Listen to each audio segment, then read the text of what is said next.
Monday, June 15th, Harnett County Commissioner meeting to order at this time. I'd ask Commissioner Brooks Matthews if he'd do the Pledge of Allegiance and invocation. I pledge allegiance to the flag of the United States of America and to the republic for which it stands, one nation, under God, indivisible, with liberty and justice for all. Let's pray. Our Father, we do thank you for this day and this opportunity we have to come and to attend to the affairs of our county. We just thank you for these citizens who are here tonight. We thank you for this opportunity we have to serve, and we ask that you would bless this meeting and may it be fruitful for all concerned. In Jesus' name we pray. Amen. If you will remain standing for the Harnett County Heroes Memorial. Thank you and good evening. With the family of Mr. Jerry Sossman and friends that would like to stand with him up here, you can come to the front if you would like.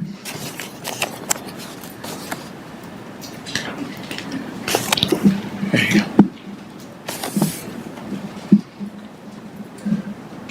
go. Again, thank you. This evening we'll be recognizing the heroic actions of Jerry Sossman. Jerry Sossman, Specialist 4, Air Medal with V device from Vietnam, Headquarters and Headquarters Company, 158th Aviation Battalion, Air Mobile, for heroism while participating in aerial flight in the Republic of Vietnam on 17 October 1969.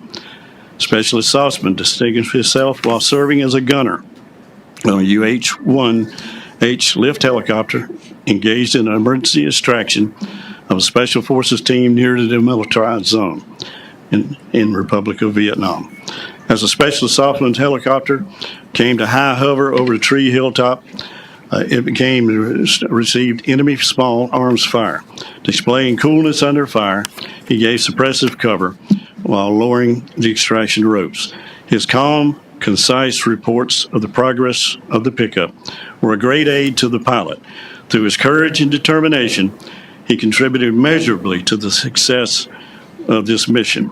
Specialist Sossman's personal bravery and devotion to duty were in keeping with the highest traditions of the military service, reflect great credit upon himself, his unit, and the United States Army.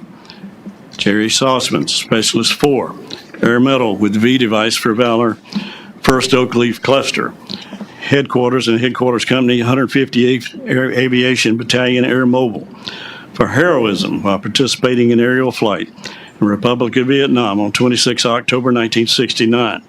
Specialist Sossman distinguished himself while serving as a gunner on a UH-1H lift helicopter while on a mission to extract injured long-range reconnaissance team members and aircraft members of an aircraft down by enemy fire south of A Shaw Valley in the Republic of Vietnam. As his aircraft approached the perilous extraction site at night, Specialist Sossman unharnessed himself from his seat and moved to a position in the helicopter where he could assist the pilot in clearing the aircraft down through the treacherous 250-foot trees to a point where the recovery slings could be dropped to the injured personnel on the ground. Continuously clearing the aircraft, he maneuvered the 150-foot slings to within reach of the team while subjecting himself to enemy force. Specialist Sossman's personal bravery and devotion to duty were in keeping with the highest traditions of military service and reflect great credit upon himself, his unit, and the United States Army. Jerry Sossman, Specialist Force, Air Medal with V device for valor, 2nd Oak Leaf Cluster, Company A, 158th Aviation Battalion, Air Mobile, for heroism while participating in aerial flight in the Republic of Vietnam on 17 April 1970. Specialist Sossman distinguished himself while serving as the crew chief of UH-1H recovery helicopter during combat assault north of Fire Base Support Ripcord in the Republic of Vietnam. Specialist Sossman's helicopter went to rescue the crew of a downed armed helicopter. His aircraft was forced by heavy vegetation to hover 8 feet above the ground, making it impossible for the crew of the downed helicopter to board. Subject to himself to enemy fire, Specialist Sossman stood on the skid of the helicopter, pulled the downed crew into his helicopter. While departing the area, he delivered a huge volume of suppressive fire, which contributed measurably to the successful rescue. Specialist Sossman's personal bravery, devotion to duty were in keeping with the highest traditions of military service and reflect great credit upon himself and the United States Army. Mr. Sossman, we have a certificate of recognition which will be presented to you. This certificate proudly presented to Jerry Sossman. On the 15th of June, 2026, your name and citation appear on the Harnett County Wall of Heroes and will remain so forever as part of our history of Harnett County, as being duly recognized for your act of heroism while serving in the United States Armed Forces. We as a county come together to commend you for your actions and your dedication to our great nation. Signed, Brent Trout, Harnett County Manager, Duncan E. Jaggers, Chairman, Harnett County Board of Commissioners.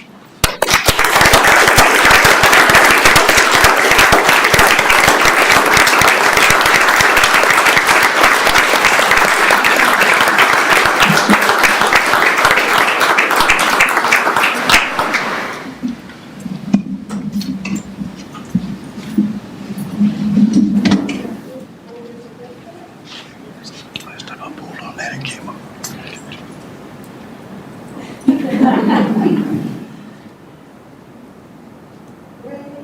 3, 2, 1. One more. 3, 2, 1. Thank you, guys.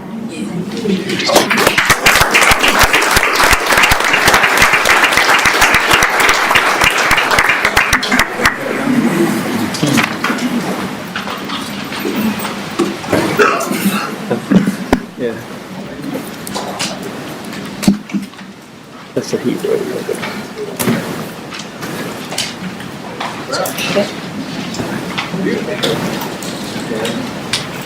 All right, moving on, I would like to make a motion on the agenda to pull item 9D and 10G from the agenda and add budget amendments down to item I of 303, 415, 490, 491, 492, 493, 775, and that would be my motion.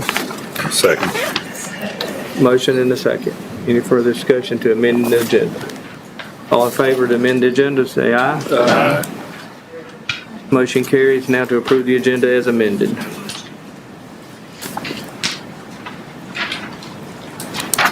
We put them on there, now we got to approve it, don't we? Second. We put the amendments on there, now we got to approve the agenda, don't we? Yes. Mr. Chairman, I make a motion that we approve the agenda as amended. Second. Any discussion? All in favor, say aye. Aye. Motion carries. All right, moving along to public comment period. Look, there are several people on the list today. The one thing that I would like to ask everyone, if you would make sure that you stick to the time limit so we can make sure we get everybody that signed up that wants to speak, their opportunity to speak. So we want to hear what you have to say, and we would just ask that you would, honor the 3-minute time thing. All right, moving first. And please forgive me if I don't pronounce it right. Is it Ronnie Kemp? Okay, get this. Good evening. My name is Ronnie Kemp. I live at 244 Chesley Lane in Lillington. I have been a volunteer and longtime supporter of our animal shelter. I've actually stood at this podium many times raising concerns about the growing animal welfare crisis in our community and the deteriorating conditions at our animal shelter. I've spoken about chronic understaffing, inadequate pay, our stray animal population, rising intake numbers, the need for low-cost spay and neuter access, and forward-thinking revisions to our animal services ordinance. I warned that these systemic issues would eventually reach a breaking point, made worse by the explosive growth of our county. Today, that breaking point has arrived. For decades, animal welfare landed at the bottom of Harnett County's priority list. We've been asking animal services to do one of the hardest jobs in local government with some of the fewest resources, to do more and more with less and less. More animals, more calls, more residents, more expectations from the public, and every manager who's walked through those doors has been handed the same impossible task: somehow make it work. Eventually, a culture develops where the question is no longer what is the best thing to do. The question becomes what is the easiest thing to do and what will make this go away. Over time, problems are tolerated instead of solved. Without a realistic budget and proactive animal-first leadership, the people who were invested, who had vision, who saw a brighter future, were driven away frustrated, hands tied, and hearts broken. Staff burned out, volunteers gave up, community members stopped speaking up, all because there's no pathway for progress. Eventually, you stop attracting people with passion and purpose and merely retain anyone willing to work within the suffocating limits. I expect many tonight will be calling for accountability, and I agree with them. It matters. But what I want to talk about is what happens next. First, I will ask again for the creation of a Citizens Advisory Committee for Animal Welfare. Give citizens, rescue partners, and volunteers a formal way to provide input on animal welfare priorities, department needs, and future ordinance revisions. Second, invest in good people. Start with a staff veterinarian and a volunteer and rescue coordinator. We cannot meet modern sheltering standards without the professional support necessary to do so.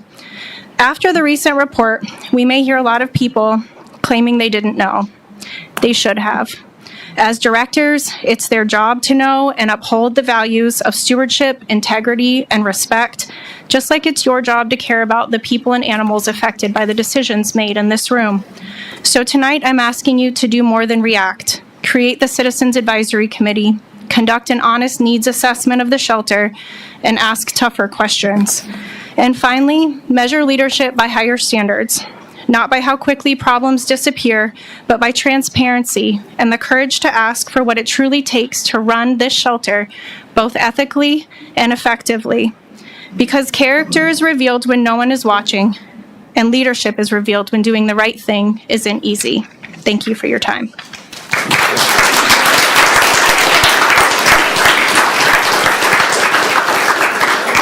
Marge Morton? I don't know how to follow that one. Good evening. My name is Marge Morton. I live at 86 Gwendolyn Way, and I'm here tonight as a resident animal advocate and someone who has spent the last couple of weeks speaking with current and former volunteers and rescues following the recent troubling audit findings at our shelter. First, I want to thank this board for taking these issues seriously, including a thorough investigation, adding 2 positions in this year's budget, and requesting regular monthly updates. I want to recognize that there are employees within the animal services who genuinely care about animals and work hard every day under difficult circumstances. Their dedication should not be overlooked. At the same time, advocates have expressed concerns that accountability and oversight by department leadership, including the director and manager, have been lacking. The issues identified in the audits did not develop overnight. Concerns regarding management practices, staff conduct, volunteer relations, training, and overall shelter operations have been raised repeatedly over the years. Many feel those concerns were not addressed, and the recent audit findings have only reinforced the perception that stronger oversight and accountability are needed.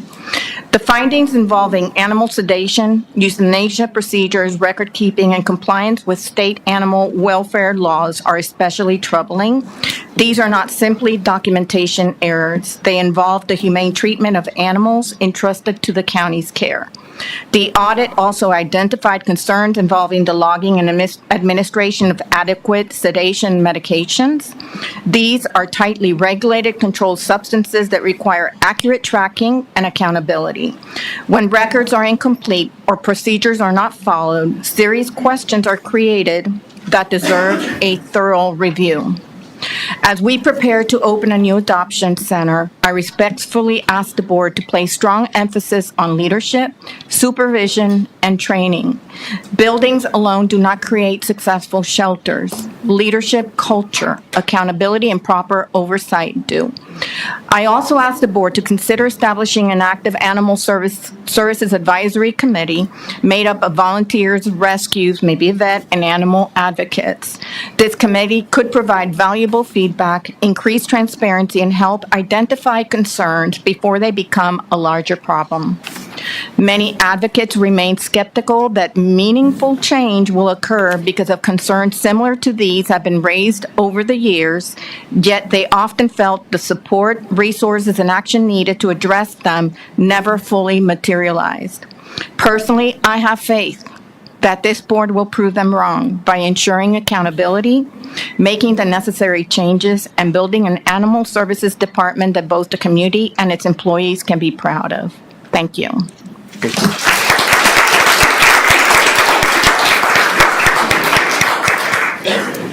Is Jay Seals in here? Okay, moving on. Larry Mitchell.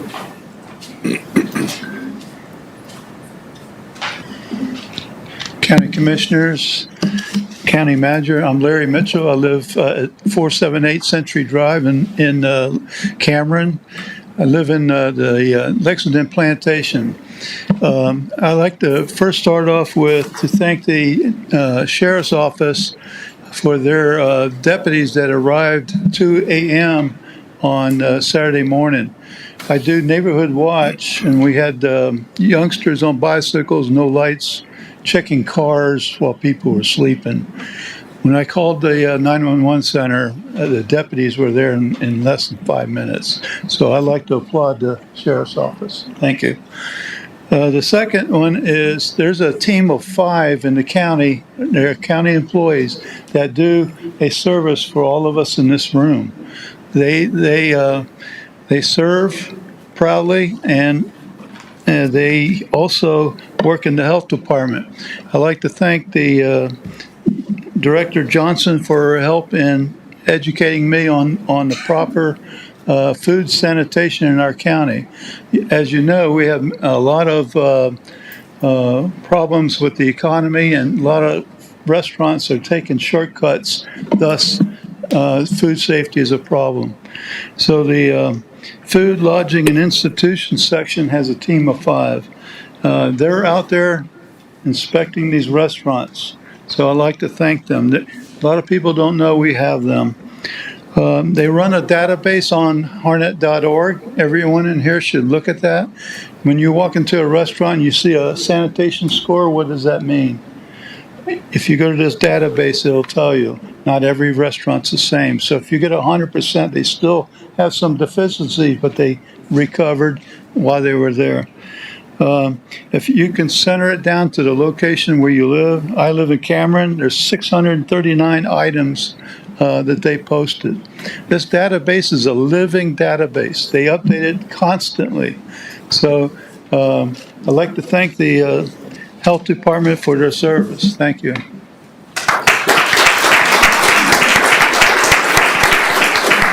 Christine Leon.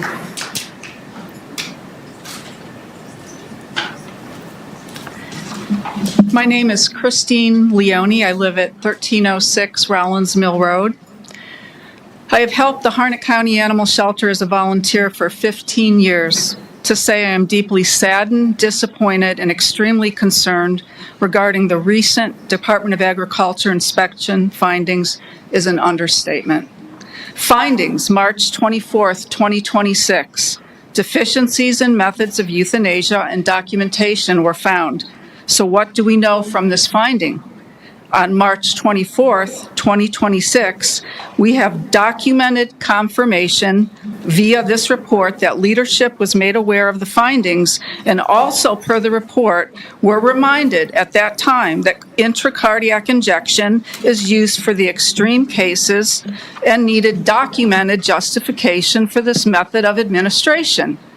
Findings, April 29th, 2026.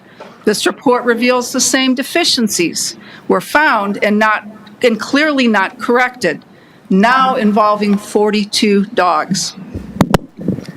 One of the most concerning findings were the lack of proper documentation to ensure all 42 dogs after sedation were properly assessed to ensure full unconsciousness prior to the heart stick. Now, I believe these animals were sedated, but what we will never know is if they were properly sedated before a very painful euthanasia method. Accountability. You need to start at the top. Then that begins with your contracted shelter vet.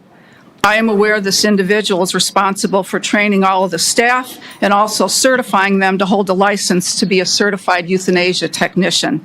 So how were they trained? And what was the competency measure to certify them to receive this license? You also have to look at all the leadership over the shelter.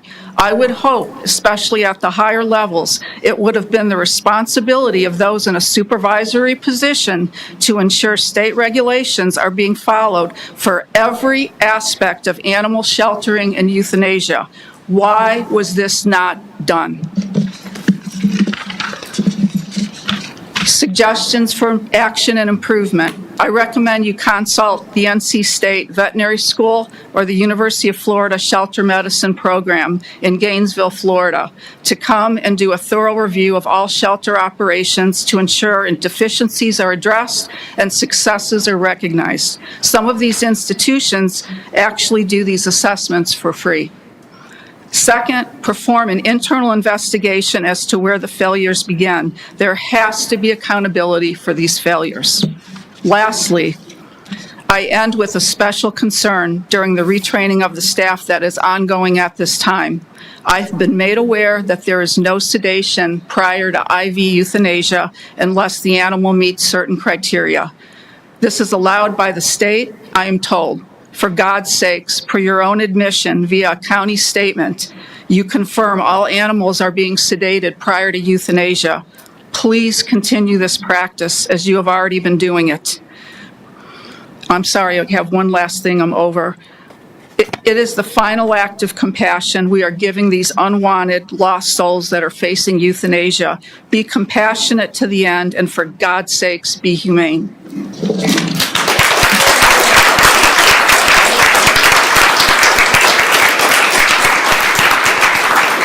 Bruce Leone.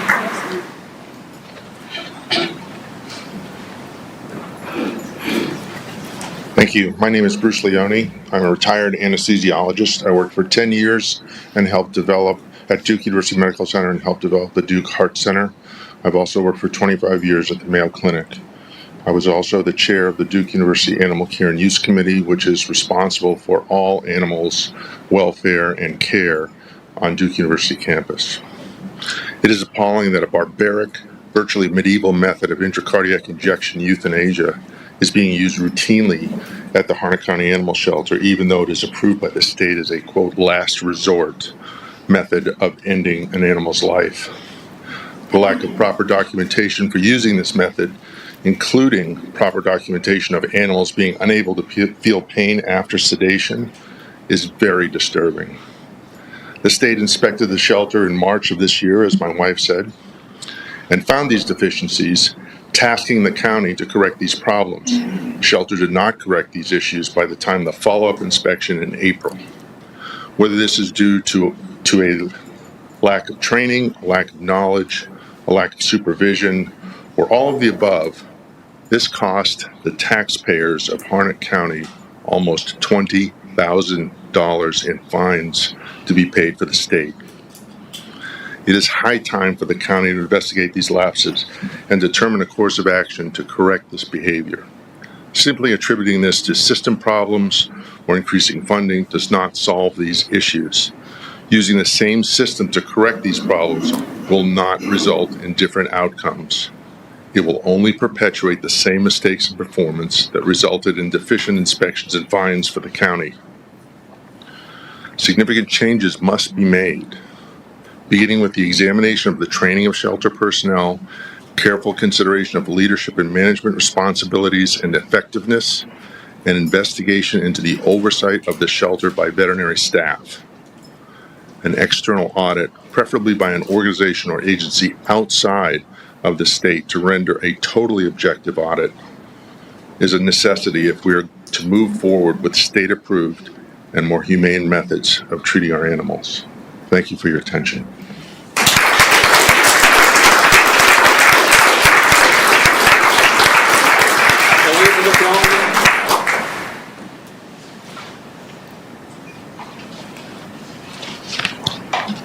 Gentlemen and Commissioner McCoy, we need to, as has been so well stated, you have to have accountability for what happened at that animal shelter.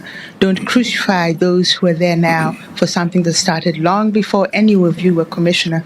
And I've been sitting here and I've seen about 4 commissioner boards come through with animal shelter issues. The animal control situation in Harnett County highlights a larger leadership problem when the sheriff department shrugs off responsibility and leaves serious animal welfare and public safety issues to a department that was never intended to function as a full law enforcement agency. Problems are inevitable. Harnett County residents deserve a coordinated response where trained deputies and animal services work together, not a system where responsibility is passed from one office to another, like happened to animal services. This was a sheriff's department. It was a department in the sheriff's office. And current sheriff said he didn't want to deal, and I was here when he said it, so I can repeat it. He didn't want to deal with no damn animals, and Mr. Blevins just happened to be sitting there.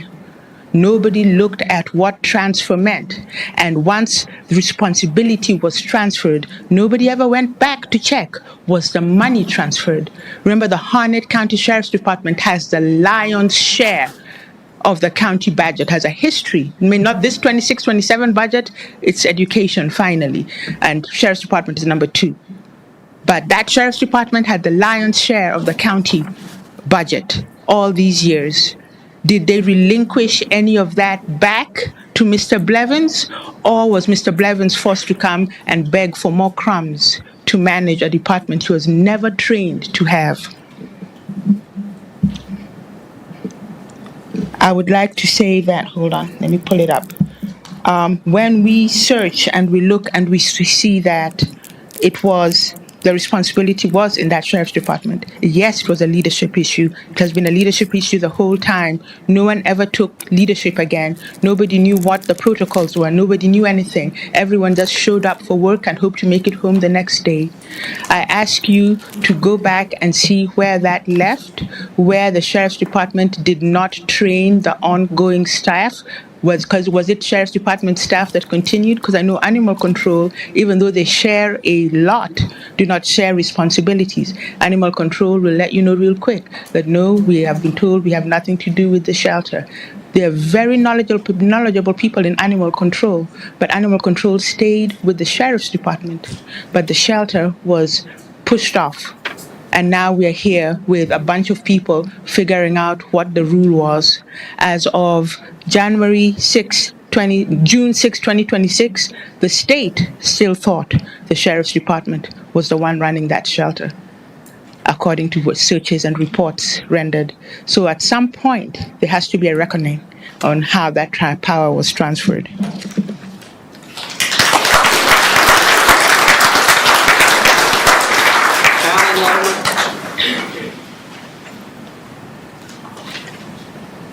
Mr. Malloy-Longman, we have a lot of people here, and we're trying to squeeze them in their 3 minutes.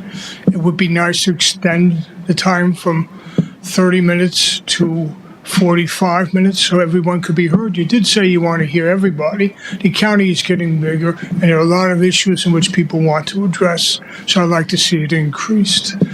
The second thing about the monies that goes to the dog shelter, and asking if the money was transferred, was state money used, any state money given for the animal shelter? Were people donating money expecting that there was a way in which it was managed and did not know of the transfer? Is there federal money that went into the shelter? Was it all accountable? Was there an audit that should be maybe done to find out what happened to that money? The second thing is about the jail. We had people call us and tell us, or just give us information online from inside the jail, that they were having problems. It was about 6 people so far. I think it's more than that. Some people saying that a woman had an OD when she was in confinement. She should not have had anyone come next to her. So how did she get an OD? The other thing is someone was supposed to have died because they put 2 people in one person's cell. we don't hear anything about what happens there, and we'd like to find out what's going on. We have found out that before you had 3 people removed, that they said, oh, nothing's going on there, but the SBI found differently. The point is, if we want to find out what's going on in the jail, we could actually go down and ask for 3 to 4 years back, people who have left the jail, and interview them and find out what their stay was like. I know you would be surprised at the answers because we talked to them. Third, I like to see the cameras that are now inside the jail are said to be positioned wrong, so there are areas that are not covered and need to be facing correctly. All right, so you do have the cameras in supposedly, but they're facing the wrong way, so there are sections that no one sees anything, and you can't have that. You need them in a fixed position, so you can't turn them around whenever you feel like doing something and then turn them back. You need accountability. Also, the jail is supposed to have the same requirements. The state gives money for the same requirements as the prison system has. Minimum standards. You're getting the money, but I don't see those minimum standards being held up. One, people are saying they have 1 roll of toilet paper for the entire group for 1 week. 1 roll. I don't think these things are sanitary. And I think we need to look and do an audit on the money to the system that's being spent. Thank you.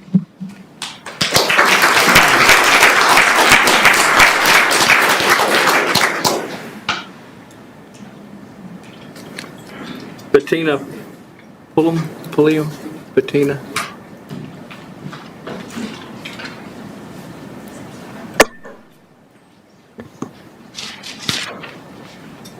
I'm a newbie. Hello, Commissioner. My name is Bettina Pulliam. I live in Harnett County.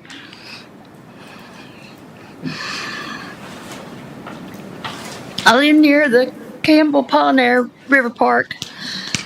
Campbell wants to destroy the park by cutting the timber, destroying the trees. Pollinaire.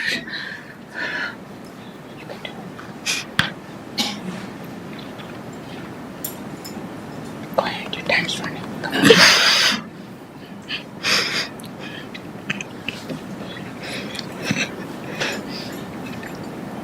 This park is used for the classrooms for the biology and science classes. We enjoy the nature walk trails, seeing the wildlife animals. And as a master gardener myself, I serve my community. Name the native plants, non-native plants, hearing and seeing the native birds, etc. The park needs funding to keep it as a park, not a timber cut. They want to spray poison and cut the trees of the 320 acres over there. We need your support. We need to keep it as a classroom and a wildlife sanctuary for the animals. No more houses. I'm done. Thank you.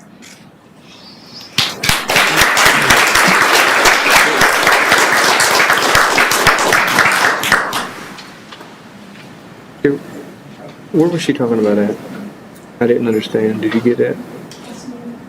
It sounded like a park in the Campbell area. Campbell University. Oh, the Pollinator Park. Okay, I couldn't understand what you said. Okay. All right, thank you. Okay. Brenda Aquina? Brenda? Is there a Brenda here? Okay. Susan Shattuck?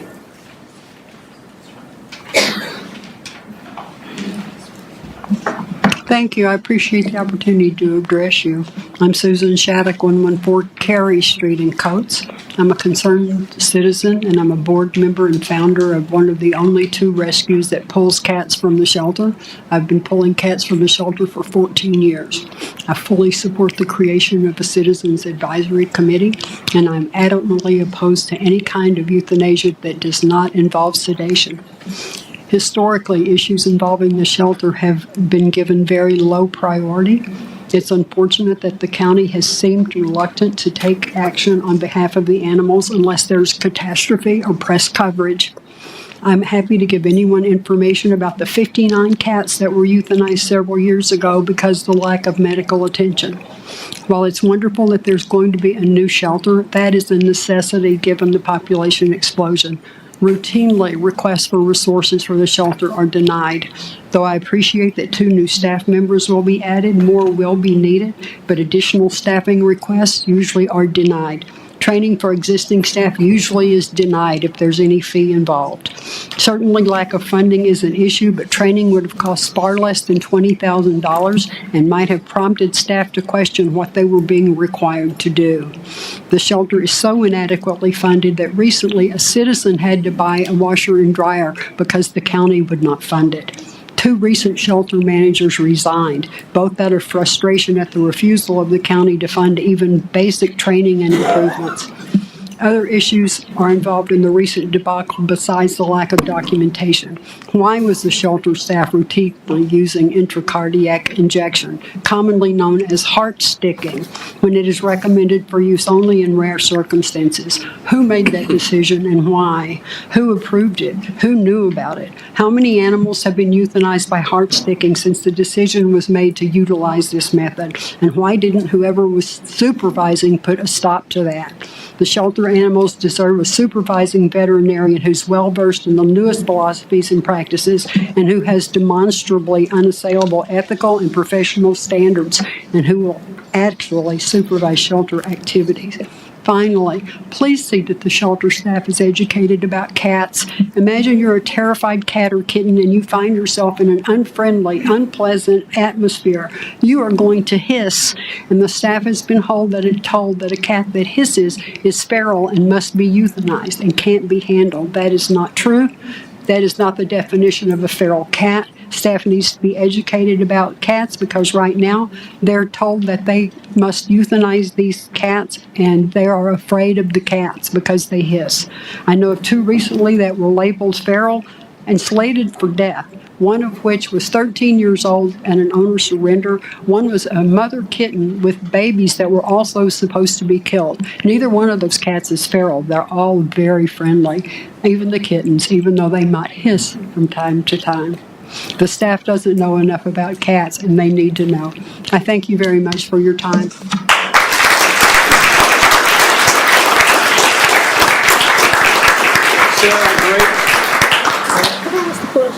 Yes, ma'am. What about the county not buying the washing machine? Yeah. Where did these requests go?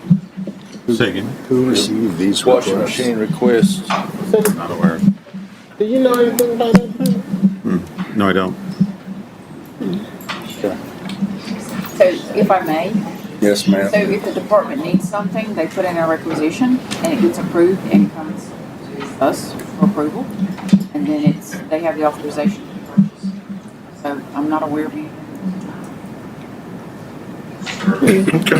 Mr. Chairman, if the information about the washing machine and dryers you'd like to hear.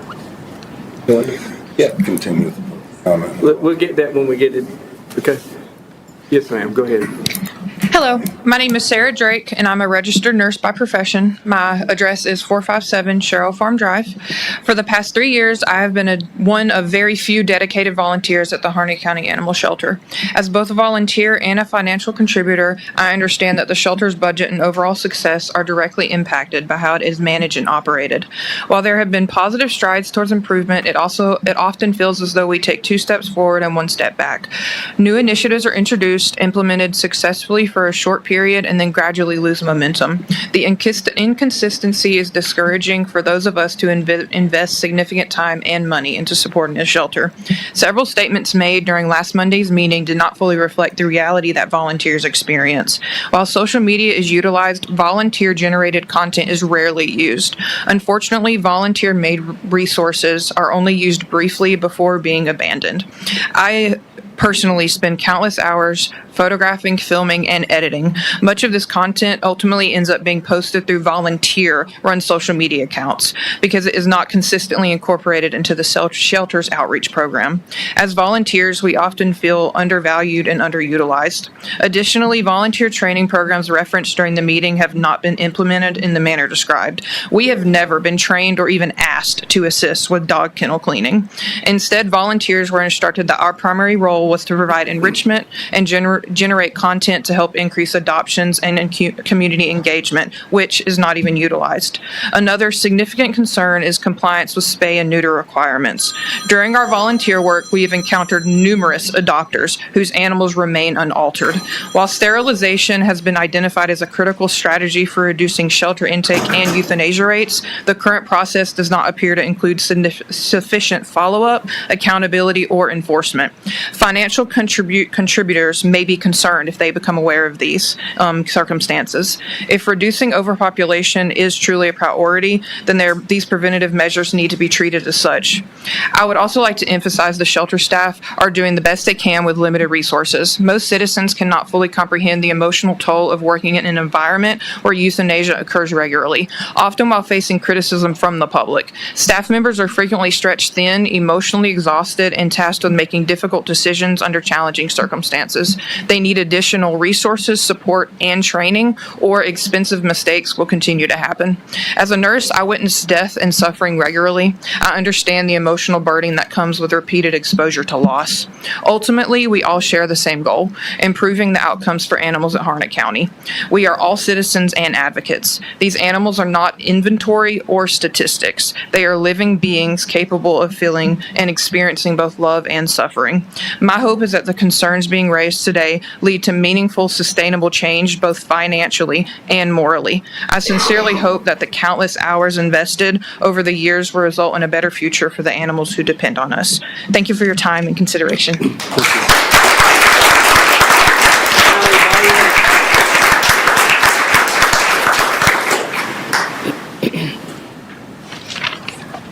Hello, I hope you're doing well.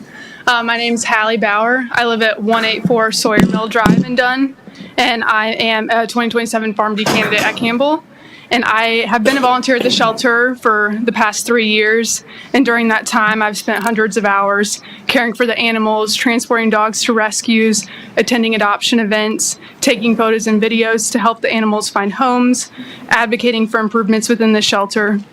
I've seen staff and volunteers come and go. I've seen positive changes implemented, and I've also seen those changes slowly disappear. I've stood before this board before to advocate for additional staffing at the shelter, but today I'm here because I'm concerned about the direction that the shelter is heading. First, I want to acknowledge that most of the shelter staff does care deeply about the animals in their care, and animal welfare is emotionally difficult work, and the public doesn't always see or understand that. They do not see the staff and volunteers that are there every weekend promoting the animals, attending the adoption events, and doing everything possible to help them find homes before those difficult decisions have to be made. With that being said, the animals do deserve more. They're living beings who do not choose to be in the situation that they're in. They deserve dignity, compassion, and freedom from pain in their final moments.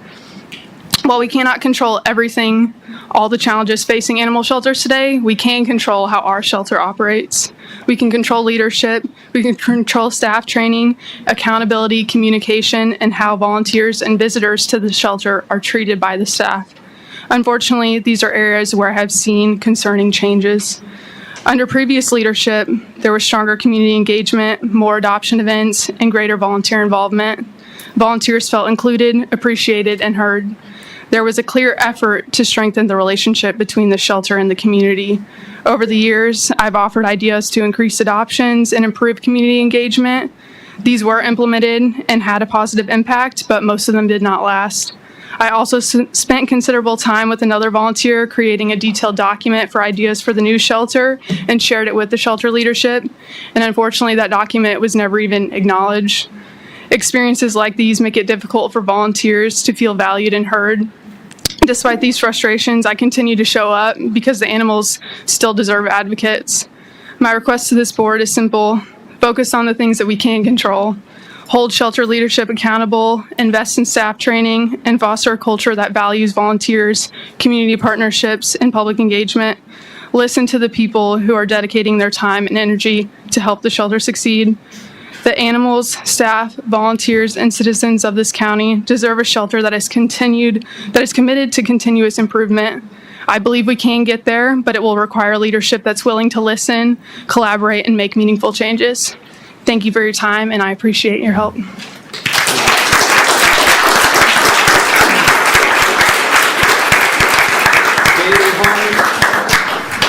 Betty Harmon.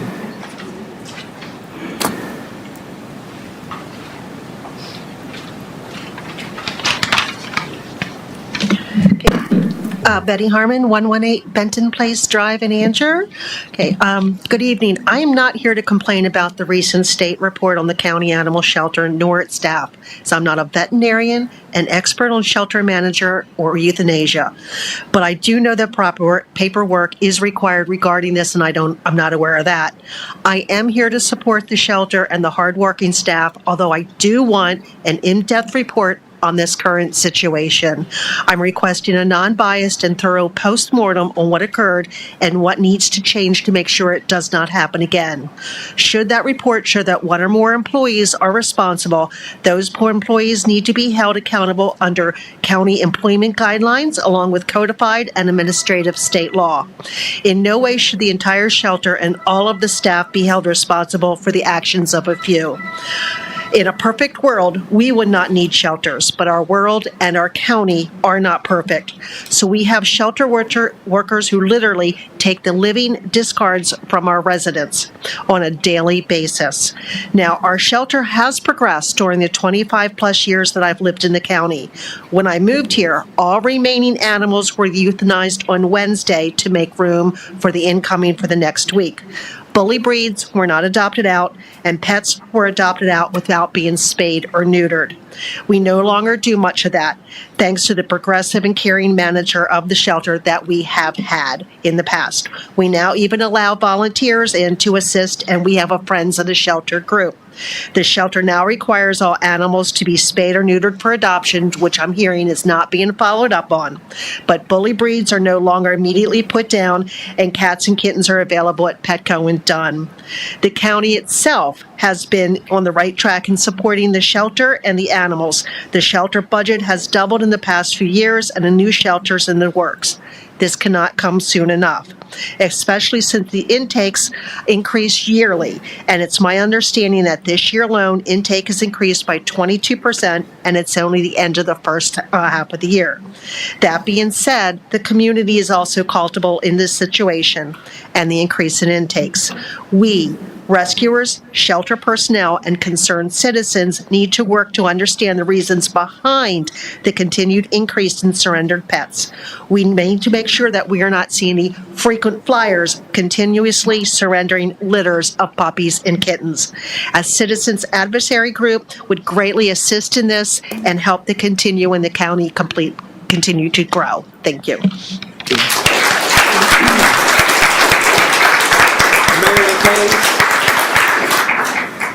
Meredith Hayes. I'm going to follow them.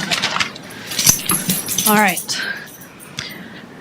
My name is Meredith Hayes. I'm the CEO and founder of Regional Deployed Canine, and I have worked one-on-one with Harnett County Animal Services since 2023 through my rescue efforts in animal welfare. I can honestly say that throughout my interactions with the department, I have never personally witnessed an employee intentionally harm an animal. In fact, I've worked directly with Animal Services on several cases, including cases involving my now own personal dogs, Raven, Sammy, Bear, Zeke, and Apollo. Apollo was ultimately adopted by a veteran and donated as a service dog. I rescued a Malinois named Raven from the shelter who was an owner surrender. The employees believed she had become extremely kennel stressed, and one employee even stated that they could not properly provide the much needed enrichment for such a high energy dog, which had led to the severe kennel stress. Although she was listed for euthanasia due to said kennel stress, one of the animals control officers reached out and gave me the opportunity to get Raven out of that environment, after which her true colors began to shine.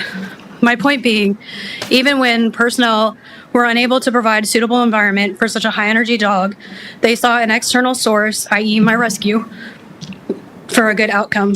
People who do not value the lives of these animals would not take the time to find resources to help give these animals a happily ever after. I intentionally have animal services come out every year to give vaccines to all my dogs. My dogs are always excited to see them until they realize why they're there. But every interaction I've had has been professional, compassionate, and focused on animal welfare. I understand there are serious concerns and allegations regarding the humane euthanasia of animals in the shelter's care. I also understand there appear to have been documentation deficiencies. As a first responder, I know firsthand how critical proper documentation is. We are taught that if it's not documented, it didn't happen. Documentation matters because it creates accountability and transparency. However, documentation concerns alone do not automatically prove malicious intent or deliberate wrongdoing. At this point, many members of the public are drawing conclusions about what did or did not occur without having all of the facts. It is entirely possible that documentation was incomplete, entered incorrectly, or placed in the wrong section of a form. Without clear evidence, none of us can honestly state with certainty what happened on every case. Personally, I do not support euthanasia when it is necessary, unless it is necessary to prevent suffering and preserve quality of life. I do not believe in behavioral euthanasia either. Some would say my dog Sammy was aggressive, but as soon as she was in the proper environment, she has become the most loving and loyal dog to her handler, i.e. myself. Harnett County Animal Services helped me get her spayed and gave her a chance at an amazing life when most would have declined my offer for fear of aggression, but it was simply environmental. My point is euthanasia is one of the most difficult realities in animal welfare. However, I am not here to defend or condemn any individual. I'm here to advocate for the dogs. My concern is that this discussion has become increasingly focused on assigning blame rather than identifying solutions that improve animal care.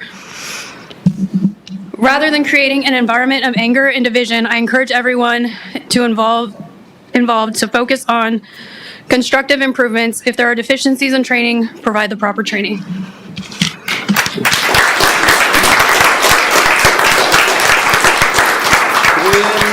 Is there a Gwen in here? Gwen? I don't know what the last name is. Okay. Sorry.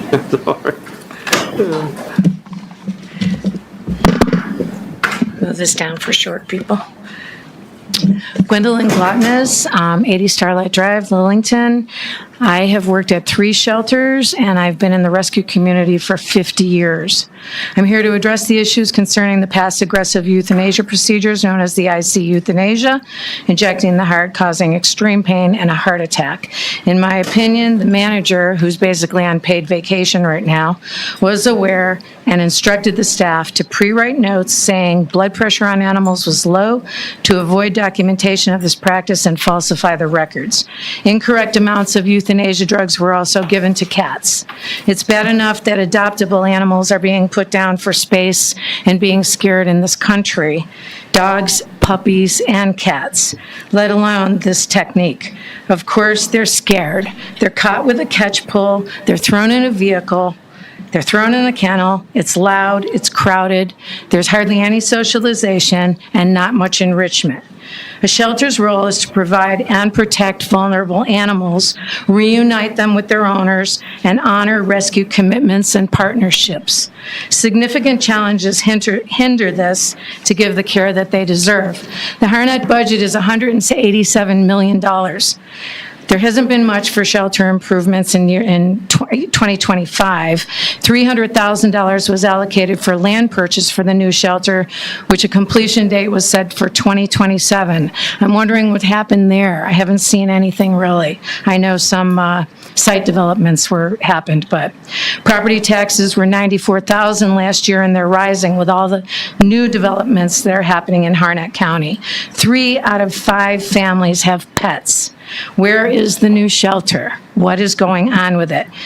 I'm going to skip some of the stuff that everybody else already said. I used to have a sign on my desk when I was the director of 60-plus employees at a shelter that said, if you are here, what are your employees doing? The fact that the manager's office isn't even at the shelter speaks for itself.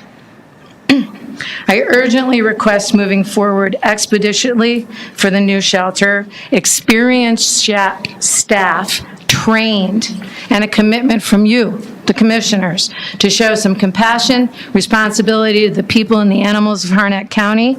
The growth of our county itself justifies this. This falls directly on the ones holding the purse strings. That's you guys. Proper training is needed. Overworked and untrained staff and a director that seemingly takes the easy way out does not cut it.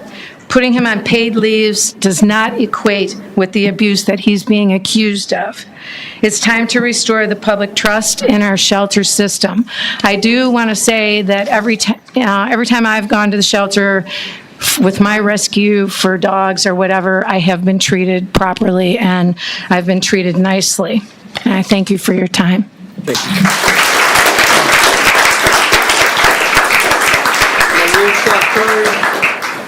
Melissa Curry. Melissa? Everything's been covered that I want to say. Thank you. Daniel Weaver. Is there a Daniel Weaver in here? I don't know.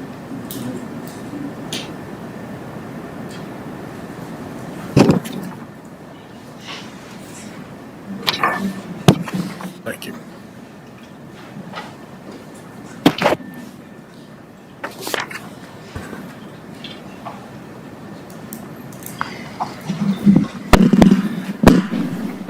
All right, so this is first time doing this. So good evening, Chairman and members of the board.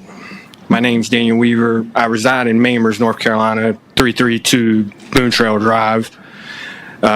It used to be a small community. Now I have houses going up all around me, which leads to the problem of more strays, more animals for more people moving in.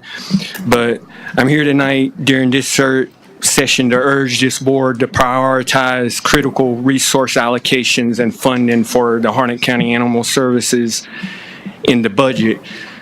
Our county is growing rapidly, but our animal shelter infrastructure is struggling to keep pace. I've lived here all my life. Our animal shelter is not where it should have been all this time for years and years. But the current facility has a structural capacity of roughly 180 animals, yet it constantly operates at or near its breaking point.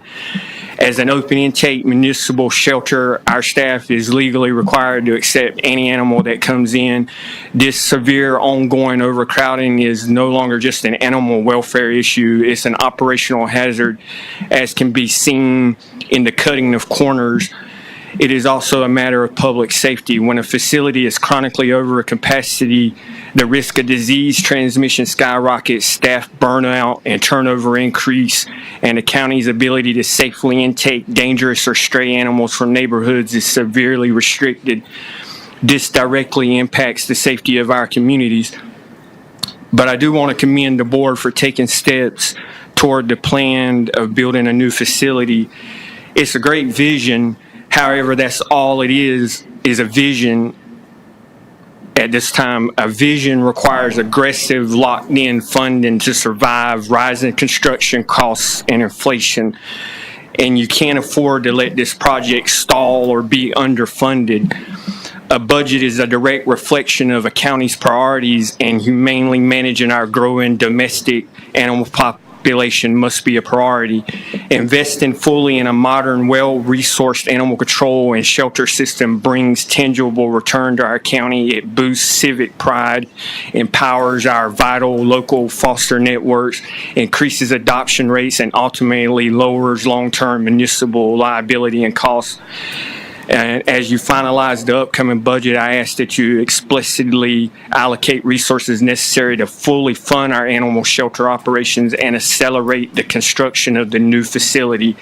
Let's ensure Harnett County has the infrastructure, which that's the big word, we don't, to match its growth, because it don't right now. Our animals deserve better. They bring so much to our lives, and some are smarter than us. I know a lot of mine have been. But thank you for your time, and please show your leadership on this matter. Do your research. There's a little thing down here at the bottom, which is every other facility has more space and resources than our facility. Wake County has went 8 years in a row without euthanizing healthy animals that can be adopted, and our growth is on par with them in the percentage of how fast we're growing up with all these houses and stuff. Thank you.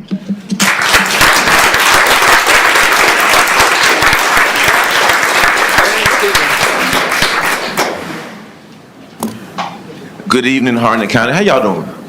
Y'all doing all right? That's everybody in here. Commissioners, how y'all doing? And last night was the first time that Duke and Carolina fans got together in one accord because of why? The Stanley Cup. Yeah, the Carolina Hurricanes won the Stanley Cup.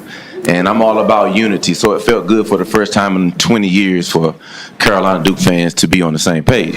But I'm Eric Stevenson, 100 Valley Stream in Spring Lake, and I want to thank the library or whoever put together the kids concert downstairs on the same night that we had the data center steering committee. My daughters had a great time, and I think it's important that the kids in Harnett County continue to have fun. That's what kids do, right? Us adults, we the ones that know what's really going on, and we don't have fun all the time. But I just want to say thank you for what you guys are doing with our kids and the opportunities that are going to happen this summer in the library. And I know a lot of times we hear a lot of negativity, which we should, because it's necessary to speak out on things that are happening that you guys might not be aware of. But I also think it's important to highlight some of the good things that are going on, and that's one thing that I'm proud of. And again, thank you for putting together the steering committee. I met some really good people on the steering committee. None of us in here are experts on data centers. So it's good to put a bunch of minds together where we can talk about it and have a serious discussion and kind of weed out rumors on what data centers are. Because believe it or not, I believe they're going to come no matter what.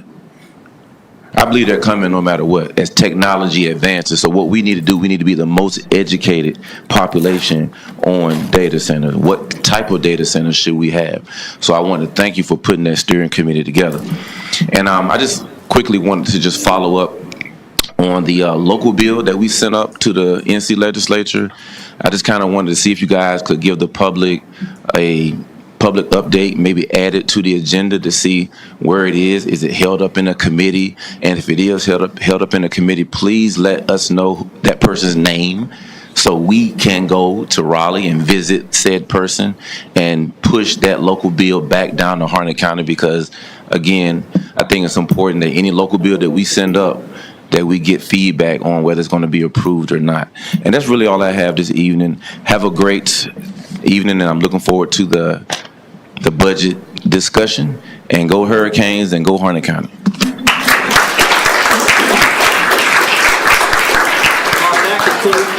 The public comment. Excuse me, I'm sorry. What kind of local, what is the local bill? But impact fee.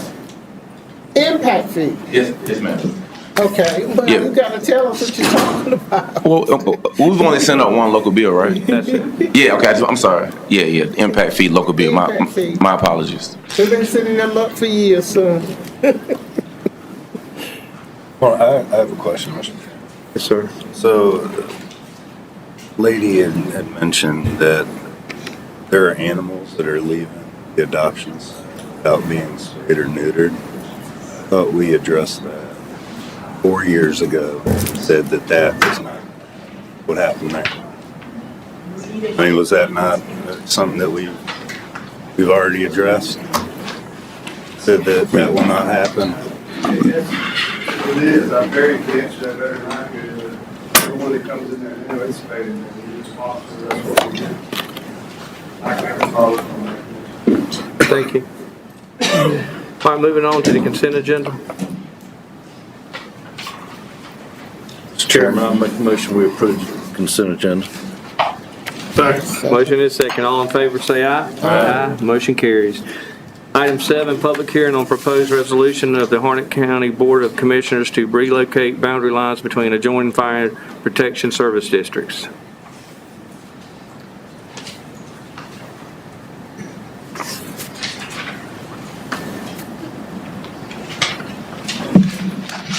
Good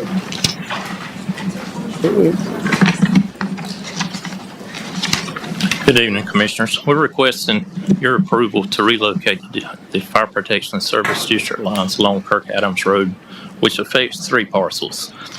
These residents have been constructed since the initial establishment of these districts. They're currently 7 miles from Coates Grove Fire Department, which places them in a public protection class 10. We would like to adjust those lines and move them to Andrew Black River Fire Department, which is 5.2 miles. It will reduce their public protection class rate eligibility to a class 9, saving them insurance premiums as well as a faster response to single engine response. There will be no effect on any structural response. The same departments will be dispatched on first alarm. I'm assuming the 2 chiefs have signed off on this. Yes, sir. Motion to approve, Mr. Chairman. Don't we have to have a hearing on it? Oh, Yeah. I'm sorry. All right. Got ahead of myself. Does anyone wish to speak about this issue? The floor is open. Come on up.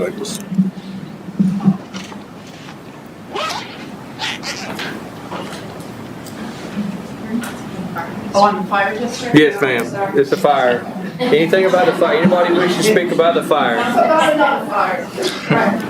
right. Seeing that no one wishes to speak on this, I will close the public hearing, and now you can make the motion. Motion to approve, Mr. Chairman. Second. Motion and second. Any further discussion? Hearing that, all in favor say aye. Aye. Motion carries. Thank you. Thank you. All right, public hearing, Harnett County 2026-27 budget. You gonna come up and speak a second, or you just want to open the It's up hearing? to you, Chair. We have the discussion part after, if you could listen to public comment, or if you'd like us to present first. No, we'll just open the public comment at this time for the budget and understanding. We would like to tell you which version of the budget we have, but we don't know yet. Y'all know my name, Eric Stevenson, 100 Valley Stream. I'll go right into it in case we have a lot of people who want to speak. I'm here to follow up on previous public concerns that I had about and not just me, others, the Harnett County Board of Elections pay increase. During this budget season and during a time when so many residents are concerned about taxes, growth, and the cost of living, I believe we have to remember one simple principle. The people's money matters. Seniors' money matters, veterans, working families, people living paycheck to paycheck, their money matters. Every dollar that leaves this county budget comes from the people. And we have a responsibility to treat those dollars with care. My concern is not personal toward anyone serving on the Board of Elections. I respect the importance of fair, honest, and well-run elections. But I do believe the current compensation is too high and should be reviewed. The Board of Elections chair compensation was raised to $800 per month, and the members were raised to $700 per month. I have previously asked that the chair's pay be reduced back to $250, or at least brought closer to the average of surrounding counties, and I got this information from those 2 screens, which would be around $387. I have also noted that Cumberland County's chair compensation is around $417 per month, and they're almost 3 times the size as our county. Again, I got that information from those 2 screens that you guys presented information for. That tells me we are paying significantly more than what is typical around us. If we're going to pay above surrounding counties, then the public deserves to see a clear explanation, a comparison study, and written justification for why Harnett County taxpayers should carry that higher cost. Again, this is not about whether elections are important, because they are. This is about fiscal responsibility, transparency, and accountability. I am respectfully asking this board place the Board of Elections compensation issue on a future agenda so it can be formally discussed, tracked, and answered publicly. I'm also asking that the county review the current pay structure and consider reducing it back to $250 per month for the chair, $200 for board members, or to a fair regional average based on surrounding counties? The people deserve an answer. The people deserve transparency, and most importantly, the people deserve to know that every dollar in this budget is being handled responsibly, especially now during this budget crunch. Thank you, and appreciate your time.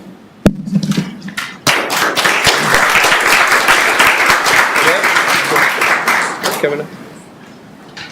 My name is Alan Longman. I'm at 234 Hamilton Road in Bond Level. I heard a lot of this stuff and I don't see the reality of it. The reality is, and it's proven, that we cannot get people to stand volunteers at the polls. So whatever you're saying, reality doesn't fit in. We don't have people coming to the polls to make sure we have enough people to man them. And that was done by the Board of Elections here, stated that. So you needed more money in order to get people to man the polls correctly. So that is a requirement of the commissioners of the county by state law to make sure they're fair and there's enough people to man them. When you cut down the sites, when you cut down everything, just so you don't have to pay people the money, what does that mean? Everyone says they're not going to be able to man the polls correctly. We know there's going to be a large increase of people going to the polls this time because of midterms and because of the subject matter. People want to have a say. So we're going to have a record amount of people coming out. That's not a presidential election. And we need to be prepared for it. You don't cut back to lower amounts that you have during regular times, and that's what you've done. So the point is, another point that he's not mentioning is they could challenge and legally challenge the results of this election. He's talking about the board. Or the board members themselves, I think the chair did that. I did mention something. Didn't you mention something about the volunteers? No, sir. No. All right. I'm sorry about that then. Okay. But we need money to make sure we can man the polls, which has been a problem. And I like to see money for what is needed to make sure the polls happen correctly. There isn't enough money for that, and there should be, and it's a requirement. And it may be challenged later, which will cost you a lot of money on its certification. Thank you.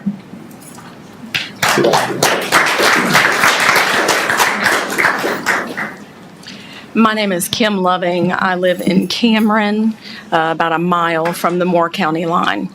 And I hate public speaking. But I'm here because I am terribly concerned about property taxes. I do not envy you in the job that you have to do for our county. I do not envy that at all. But I ask that you carefully consider those of us whose property value doubled and tripled with this new reevaluation. Please consider that with the tax rate that you're going to be putting into the budget. It will determine whether my family can afford to be customers in Harnett County. Because if my property taxes double or more, which they may depending on the outcome of my appeal, I will not be able to afford to spend money in Harnett County to be able to help pay for all of the things that we need to pay for. Please consider us.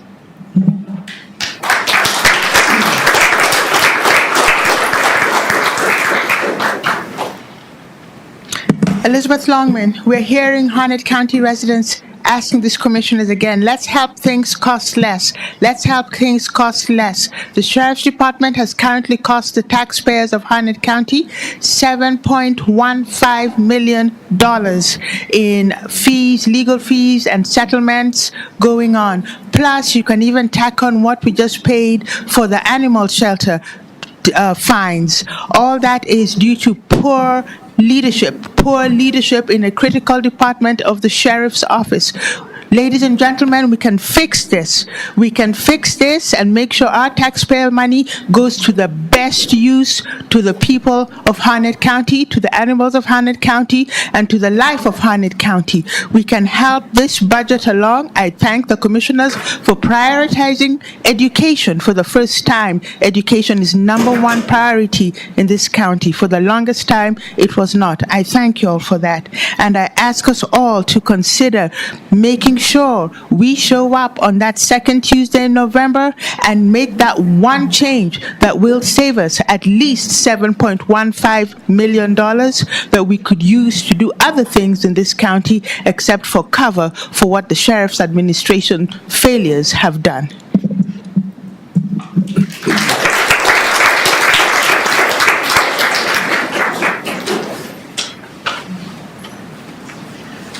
Larry Mitchell.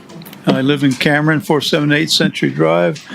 I'd just like to comment concerning our next budget that's coming up. Last week, we talked about access off 87 to 174 acres next to Lexington Plantation. I'd like you to canvass the citizens of the county and what to use this property for. Canvas, I done it on social media. Many in Lexington Plantation like to see it stay green, have trails and exercise area, even a community center that the county needs on a large scale, have citizens come together. So canvas the citizens, determine what you want to use that property for. Get Fort Bragg to have access off of Nursery Road, and start the planning on it in the next budget. Thank you. Thank you.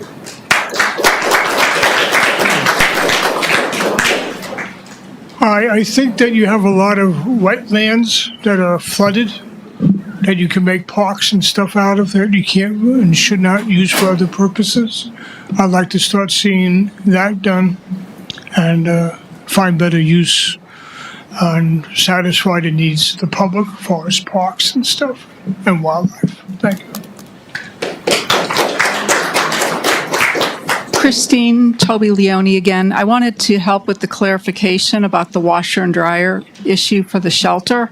I was the one that organized the effort to raise the funds from residents in our community, and also thankfully to J.E. Womble and Sons for providing us a really reasonable rate to purchase this washer and dryer from them, and Mr. Kent Jeffries, who also contributed greatly to the cost of this washer and dryer, but also picked it up and transported it to the shelter.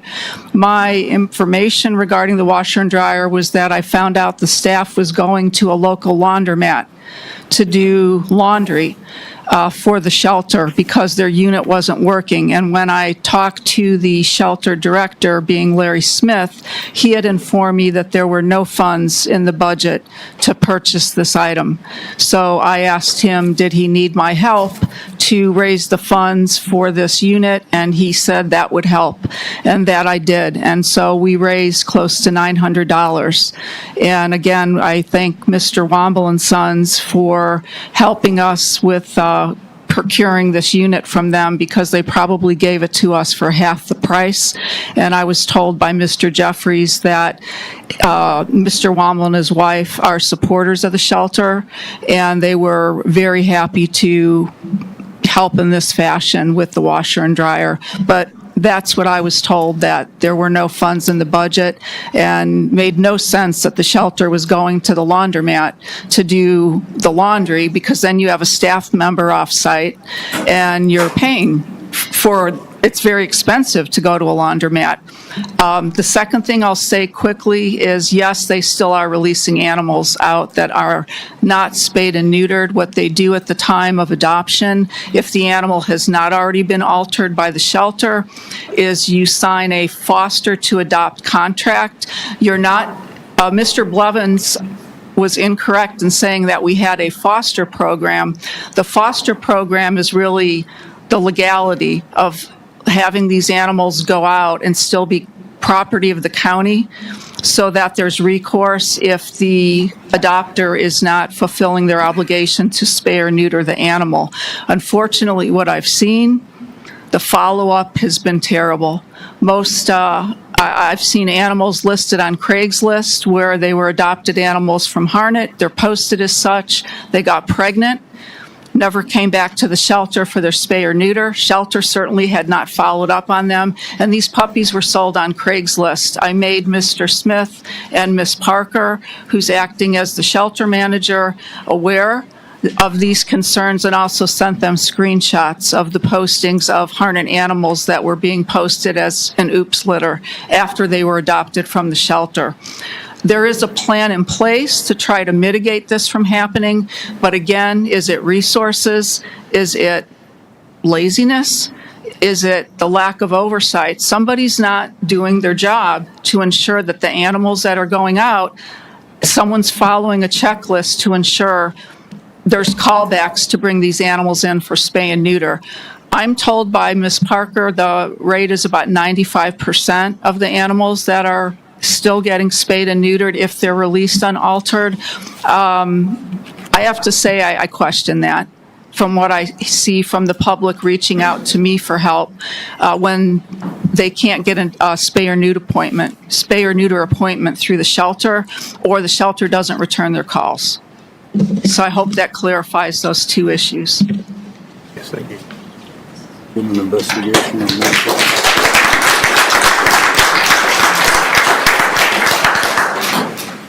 Good evening. Thank you for your time, for allowing us to be here today. My name is Jessica White. I live on 1921 Ebenezer Church Road in Coates, the small little town. I'm working currently a part of the surgical team at Points East in Wilson, North Carolina. I've been a part of that team for a little under about 3 or 4 months now, but I've been in the field for about 6 years. I'm here tonight because the reports coming out of the Harnett County Animal Shelter have been very upsetting and deeply concerning, just not as a member of only of the county, but also a part of the veterinary community. In my 6 years of veterinary medicine, I've only been involved in 2 intracardial injections. They were 100% last resorts. We could not get any IV in. We couldn't do anything with a butterfly needle. We couldn't do anything along the lines of getting this patient comfort. What we did do is we did do pre-medication sedation, as you guys have been saying, IM beforehand. We did wait 20 minutes before. We made sure that the patient was in adequate depth of being under sedation, and that's when we went ahead and did the intracardial injection. One of the things that veterinary medicine teaches you very quick is that euthanasia is just not a normal medical procedure. I was in GP before I decided to do the surgical team, and I was dealing with it every single day. It was exhausting. And yes, I do agree, everybody there is pretty exhausted of it. It's a sad thing to see every single day. These allegations have affected many people, and we trusted these people to ensure that these animals would have safe haven. And I highly doubt that in the last moments of your life, you'd like to be strapped down by 2 people in a place that you didn't know, and then injected through the lungs into the heart, and then injected with Euthisol. Not even propofol beforehand, Euthisol. I'm asking county leadership to commit the meaningful change. That means transparency with the public of what happened, proper training to staff, and that staff there was held accountable. They knew what was going on. They knew what was happening. They reported it, and whether that manager reported it to you guys or to whoever, it didn't get to where it needed to, and that's very upsetting. I hope that you guys see the problem in this. I highly doubt that if you found out that your pet was taken there, wasn't scanned for a microchip, and was held down, you would be very, very upset. So please take that into consideration for the next few steps that you guys do to get the proper staffing, the proper amount of money to get those animals into proper care. Thanks.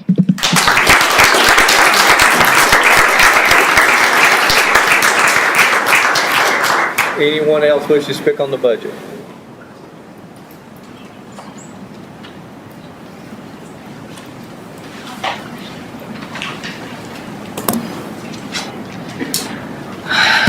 Good evening. My name is Caitlin Polanski. I live on 86 Jesse Lee in Fuquay. I wasn't really planning on coming up and speaking tonight, but I things that came up. I just felt like I had to share my piece. One thing concerns procedurals and everything with the animal welfare is one thing I learned working in security is that if you do not act on the information that is reported to you, especially if it's a problem, that information will stop being reported to you. And it doesn't mean the problem went away. It just means that the people that are responsible for speaking up have given up. And I saw that all the time working security, reporting little things like, oh, this fire extinguisher was used to prop open a door. That's not supposed to happen. But nothing ever changed. So eventually you just figure, well, they don't care. So that's an important consideration. Another thing that was brought up was the compensation for the Board of Elections. Now, I have a personal connection to that because my public comment at the time was used as justification for why that was pushed through. And that was not really my goal or intention. My thought was this seems like it had been made very political in a way because of how it was presented to the board, and then there was not supposed to be acted on. This board said we're going to push it back to the Board of Elections and they're going to do it through a budget request, which is how their process is. And then the very next meeting that the commissioners held had that on the agenda, and the Board of Elections didn't meet. They didn't have their meeting. They meet once a month. So that didn't happen. That was a lie to the public that you guys would kick it back. And no, you made a decision on it then. Now, what my public comment was that this doesn't need to be a political thing. There should be a schedule for all boards to receive increases. That's what seemed logical to me. But that increase was pushed through, and we haven't seen anything about why it was 300% increase, and we haven't seen anything about what the other boards will be compensated if there's going to be any increase for them when they haven't seen an increase in 30 years. So that whole thing, I think, needs to be explained because it was not done appropriately. And that is a betrayal to us, the public, when you say you're going to do one thing and then you act and you do contrary. And you expect that we don't notice because maybe we don't attend every single meeting. And it's just not fair. It's not a good way to treat us. Anyway, that's all I really had to say about that. Thank you.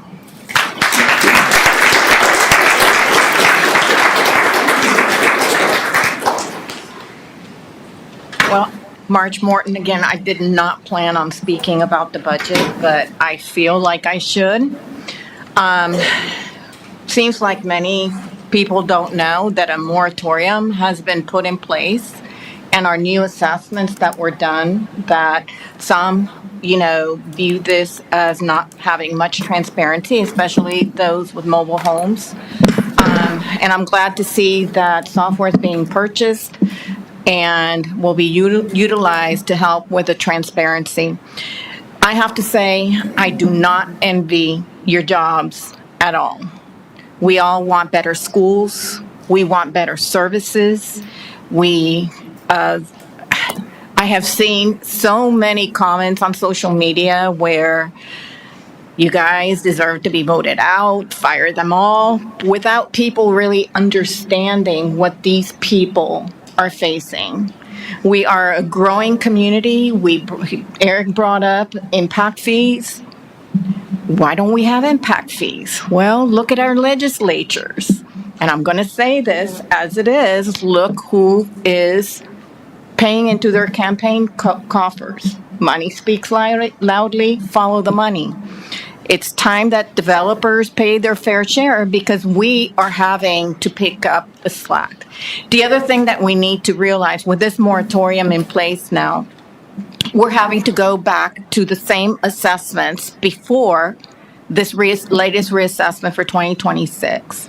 So whoever had the largest increase ends up paying more, right? And those that saw the least increase paid less on their new tax bill. Unfortunately, this time, everybody will be on an even keel and be levied the same tax rate, which is going to really hurt some people. So really think about what the tax levy is going to be. You know, some will pay more, which you may have or may not, thought of. I'm sure you did. But it's still going to hurt. And I totally understand where you guys are coming from and the need for increased budget. The other thing I was going to mention, and I just drew a blank, we all deserve better animal services and better schools. I just wish you the best and hope you guys make the best decision for the community you serve. Thanks.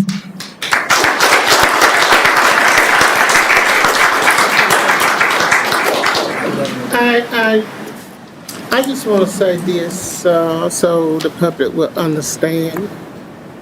I, as a commissioner, have been lobbying for impact fees since I've been sitting here on this board. We can't set an impact fee. It has to come through the legislature. And if they don't agree to it, there is nothing that we can do. And I truly believe with all the construction we're having, all the houses being built in this county and across this state, it's just not this county. It's across the state of North Carolina. We need an impact fee. So I'm asking you all need to call your legislatures and ask for an impact fee because they are the one that's going to be making the change. It's not us. Thank you. Any further public comment? All right, I would move to close the public comment portion of this. You can give us more update if you wish. Yes. I just don't know what we're going to do yet because... Chairman, what we need to do tonight in order to ensure that everyone understands what we're coming up with based on if the moratorium is signed by the governor, and if not, I need to explain the impact of the budget and with the needs that we have, what we would be faced with. And so we have a prepared presentation. If Lisa would please come forward and provide that information to the board.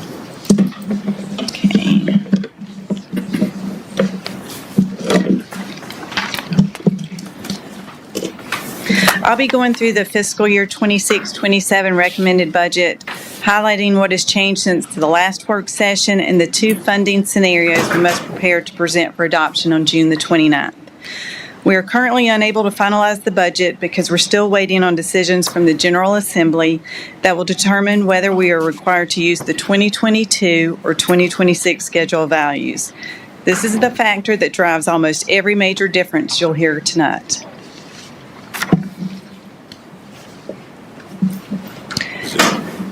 Can you blow that up so it's not like on that, it's kind of split?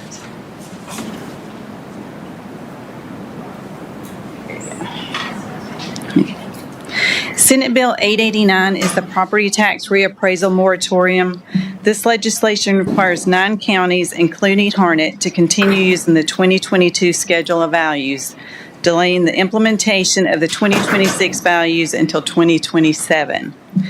Senate Bill 889 passed both chambers and is now with the governor. If signed, it will result in approximately $350,000 in additional costs to the county and a significant loss in expected revenue growth.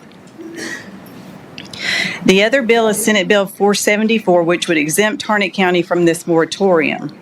This bill has passed its first reading in the House with a second reading and the third readings expected this week. At this time, we do not know whether it will pass. The bottom line is Senate Bill 889 restricts our revenue capacity and Senate Bill 474 restores it.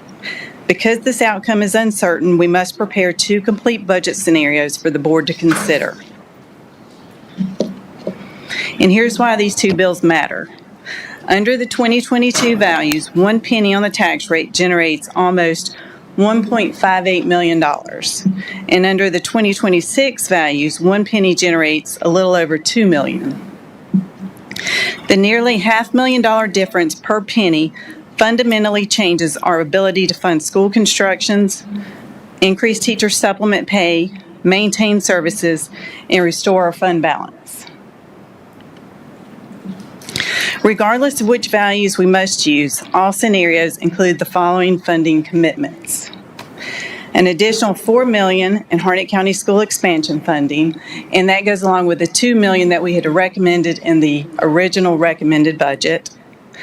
$100,000 in nonprofit funding, 2 new animal services position, which is a total of 3 new positions because we also added 1 in the original recommended budget.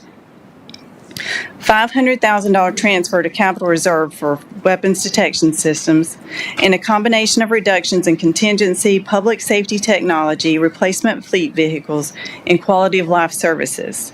These commitments represent the board's priorities, and we've included them in all scenarios. Our priorities this year is to rebuild and maintain a strong fund balance above 20%, increase our debt service allocation to build 2 new high schools, and maintain our existing service levels across county programs. So scenario 1 is going to revolve around the 2022 values. If we're required to use the 2022 schedule of values, we will lose approximately $20.3 million in projected revenue when compared to the 2026 values. At the current rate of 59.1 cents, balancing the budget would require over $31.3 million in fund balance appropriation, which is something we simply cannot do. Even after significant reductions, including cuts to debt service, public safety technology, quality of life services, and contingency, this scenario remains financially unsustainable at the current tax rate. To remain financially stable under the 2022 values, we would need to increase the tax rate to 75 cents. This option would restore enough revenue to align with our recommended spending, reduce fund balance to approximately $4.5 million, maintain our commitment to schools, public safety, and core services, and still require some cuts, but significantly fewer than the 59.1 cent rate. Scenario 2, this revolves around the 2026 schedule of values. If we're allowed to use the 2026 values, the current recommended budget can be funded at the existing 59.1 cent rate. This scenario uses almost $8.7 million of fund balance, which is within our acceptable but high-end range, and funds the priorities we discussed earlier. A second option using the 2026 values is to increase the tax rate at 62 cents, which is a 2.9 cent adjustment. This option would generate $6.19 million in new revenue, fully fund the $6 million transfer for 2 future high schools, restore the contingency fund, restore most public safety cuts, reduce fund balance to $4.6 million, and provide flexibility for mid-year staffing or service needs. This option sets us up for the strongest and most sustainable financial future. Based on the 2026 values, the revenue neutral rate is 46.56 cents. Maintaining the current 59.1 rate allows us to restore $16.1 million of fund balance, increase school funding for 2 high schools, teacher supplements, and school staff stipends, and maintain service levels during a time we are experiencing high population growth. On the other hand, the 62 cent rate enhances public safety funding, school support, and organizational capacity for new positions that are needed with our population growth. Because of the uncertainty at the state level, we're asking the board to provide direction on 2 separate budget scenarios. If we must use the 2022 values, do you prefer a 75 cent rate to maintain priorities or direct staff to make deeper cuts to the budget? If we must use the 2026 values, do you want to maintain the 59.1 cent rate or adopt a 62 rate for greater flexibility and restored funding? So these are the options that we're faced with right now because of the uncertainty we face from the decision from the state. Thank you. I guess one of the biggest concerns we have is the item they're putting on for the election in November about the controlling the Tax rate. for the counties, and I'll probably catch a lot of flack for saying this, but I just have a problem with an organization that can't get a budget telling me how to do ours. I just have a problem with that. Yes, sir. But, and I said it, so don't confuse me with it. They didn't say it, I did, but, so I don't want to raise the rates any more than anybody else did, but I don't know what we need to do, because I have a feeling that the taxpayers in this state, when they get an opportunity to say, hey, we're going to control the rate that any county or city can increase your tax rate, they're going to vote for it. So we could essentially get in there where they say you can only raise 1 cent a year for 5 years, and growth is higher than that. Yep. So that's just my opinion. I don't know. I'm going to do what's best for the citizens of this county. And that means that we have to analyze in which direction we go with these taxes. Because we can't keep going back to the citizens. And we got to keep the county going. The growth in this county is growing faster than we've ever seen. And that's all. I just don't know. Whatever decision I make, it will be for the citizen of this county. So that's all I can say right now. I got to analyze it. I got to analyze the effect of these bills that the state are passing and which direction for us to go. But we got to maintain an adequate fund balance. A fund balance.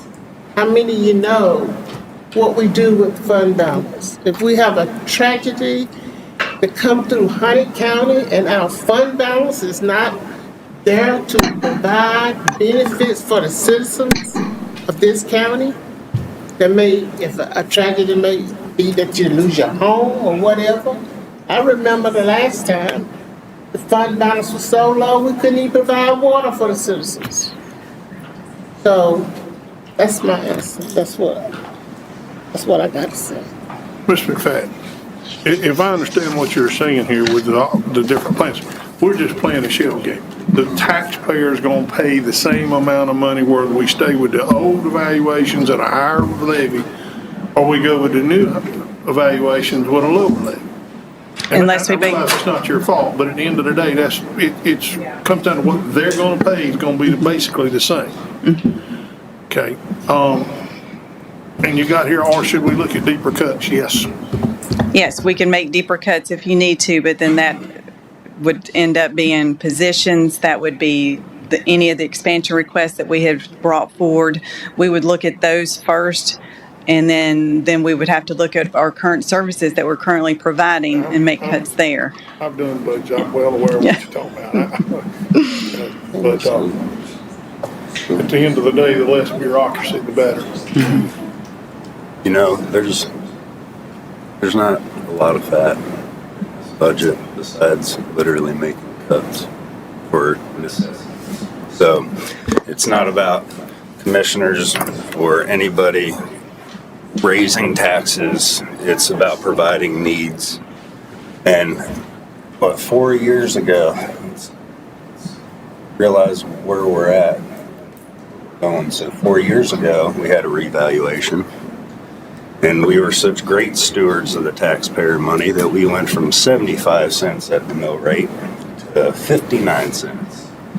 Shot ourselves in the foot because we lost low wealth funding for the county. How many million was that? $5.7 the first year. thank goodness for, contingency. We were able to make up for that. But let's talk about last year that a lot of people don't understand. So this is transparency time with Matt.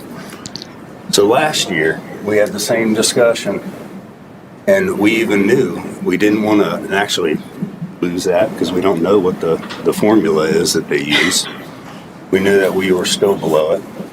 We honestly should have been at 62 cents, right, Coley? It's about 61, 62 cents, and that would have been comfortable 4 years ago. So last year, we had the decision to raise the levy rate last year in order to bring us up current. But we knew that we had this revaluation lingering over the next year.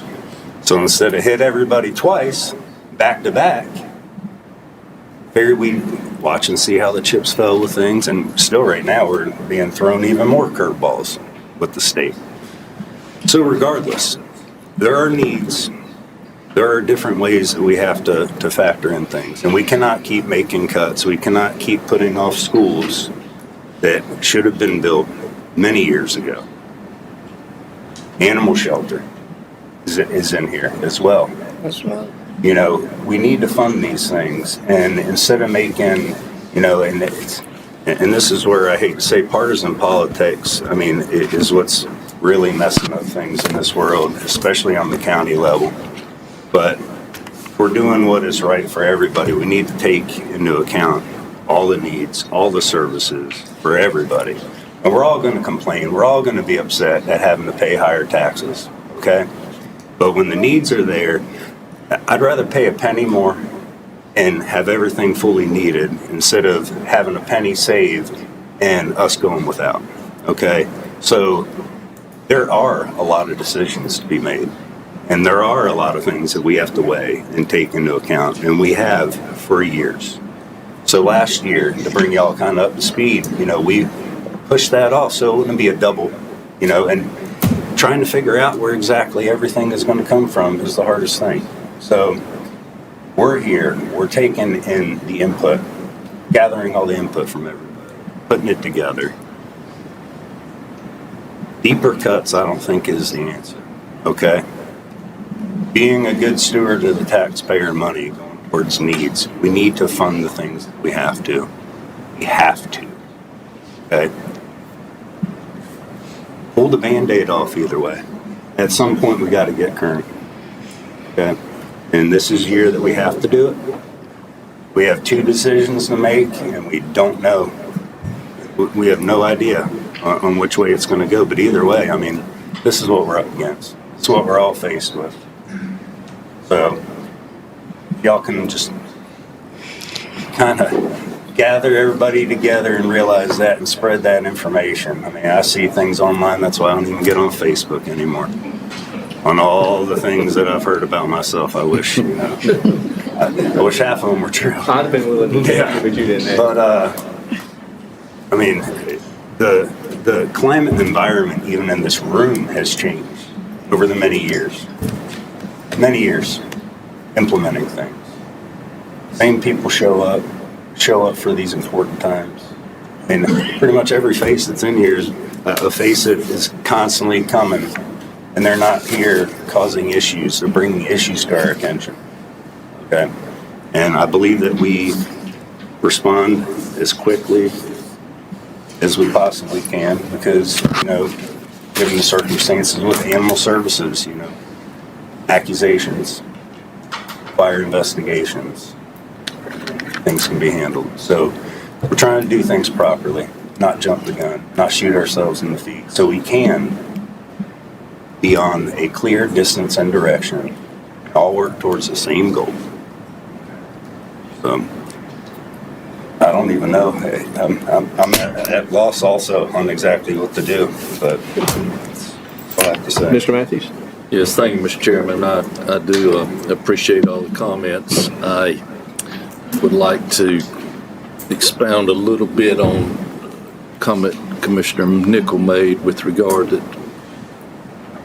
trying to figure out which way to go. And as we sit here tonight, we don't have the information that we need to know which way to go. And I guess my fear in the near future would be, we've got like 15 days before we have to have a tax levy Correct. set and a budget adopted. sir. And I think there's a very real possibility that in 15 days, we still may not have any direction and know whether we'll be held to go with the 2022 values or the 2026 values, which if you talk about how tough a decision it would be if we knew, that will be an impossible decision to have to make when we don't know. So I say that to hope that we will get some clarity quickly enough to know what direction we have to move in based on what our revenues would be. So, and that bill, if the governor has 10 days to sign that bill, is that correct? It was approved on Tuesday, and the governor has until 10 days would be Friday. Friday. So if he doesn't sign it, it automatically goes Yes, into sir. law. Yeah. So we know that that if he does not veto it, then it would happen. If he vetoes it, then it goes back. If he signs it or it sits there 10 days and is moved into law, then we have to know what's going to happen with the sidecar bill, as they call it, which is sitting there. It has passed its first reading, but we still don't know if it's going to pass the other two and what happens then. So just a lot of uncertainties as we sit here tonight.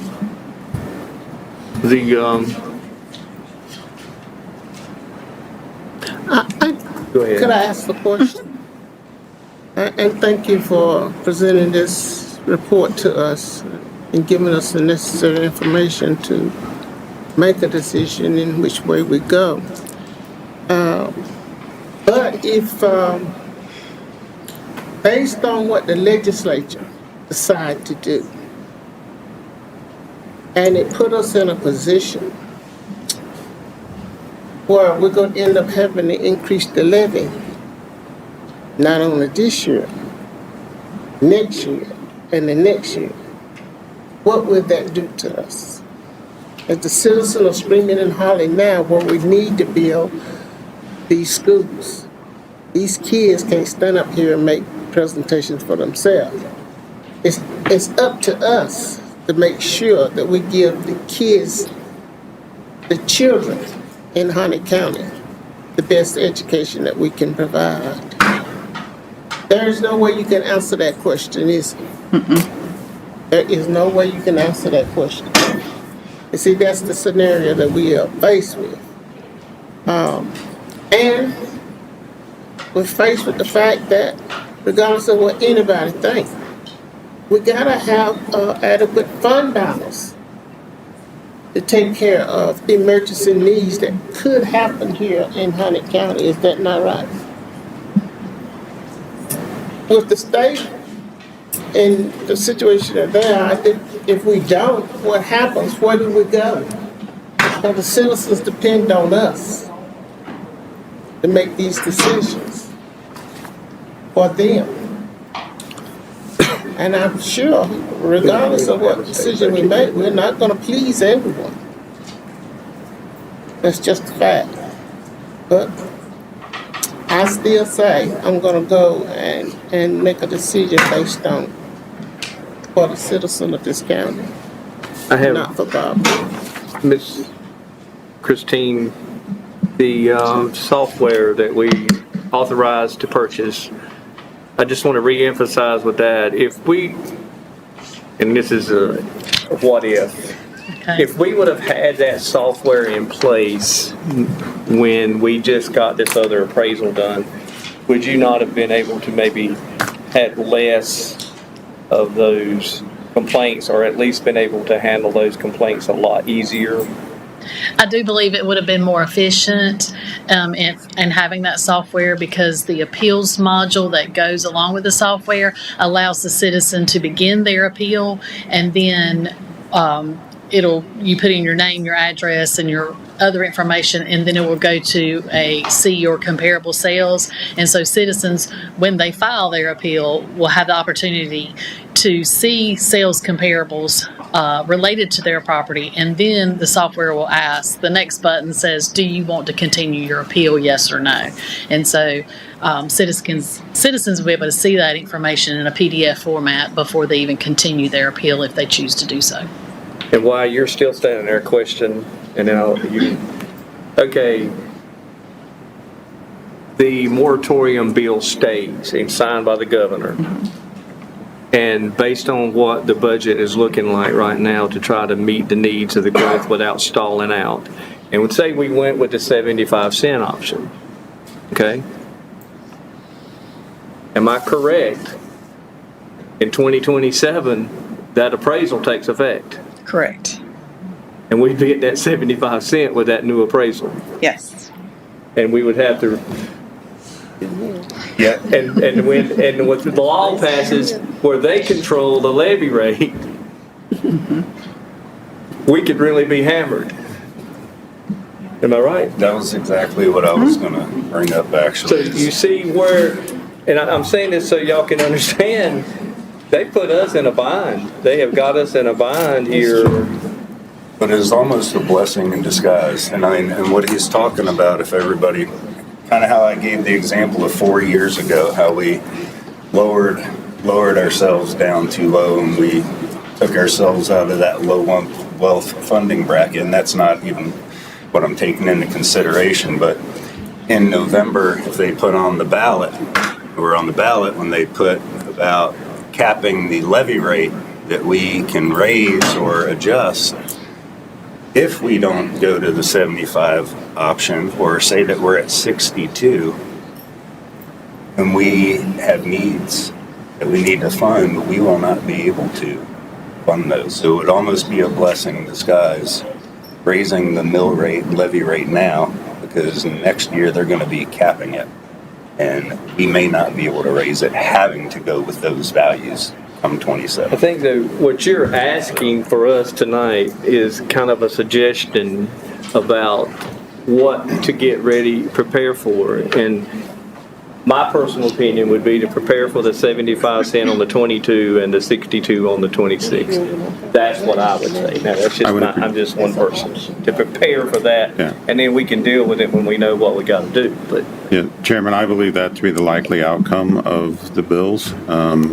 Obviously, we're hopeful that 474 would pass and get through the process and allow us to take that into consideration. But, and I think Representative Penny has done great work to even get us to where we're at now with that bill, and appreciate his efforts there. But he has introduced it, and it still has to go back to the Senate. And so a lot of concerns on whether it has an opportunity to actually get through that process in time. So I think your assessment's right. And I think also I would say that if 474 was still working through the process and no final determination happened, and we came to the last day of the month and we needed to approve a budget, we have to approve the 75 cent option, because if not, we will not have the necessary funds to pay our bills. And we would have to do that even if the 2026 values ended up being selected, because otherwise we would set ourselves up for failure as far as having enough funds. well, if you would go ahead and officially put the 29th on the schedule. Okay. And We got to do it. yeah, on 29th or 30th was the, Couldn't hear last year on the budget vote. Look ahead. now the other option, I mean, unless you wanted to go the Friday before that, and do that. We're scheduled to be in Asheville for a conference, but obviously this takes precedence, and we'll be back. If that would be the You're talking preference. about the 26th. The 26th at 9 a.m. Well, when are y'all going to the thing? When are y'all We leave on Wednesday. We'd be back. This takes precedent, obviously.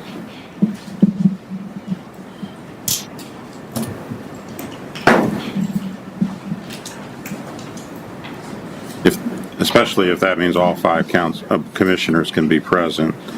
I understand that 29th is not a planned meeting date, so therefore it should have been open on your calendar to plan other things. So we're asking for a date that works for us to consider this.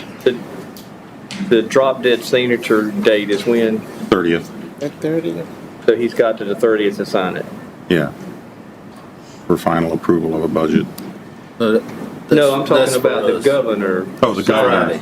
Oh, the governor, Senate Bill 889 would happen on this coming Friday. June 19th. Juneteenth. Okay. So we would know that answer for sure by this Friday. Well, why don't we schedule the meeting for next Wednesday morning, the 24th, before y'all would leave? Okay. 9 And a.m. we will do a budget then. Is that enough time to put out for a special meeting? Can you put us? Yes.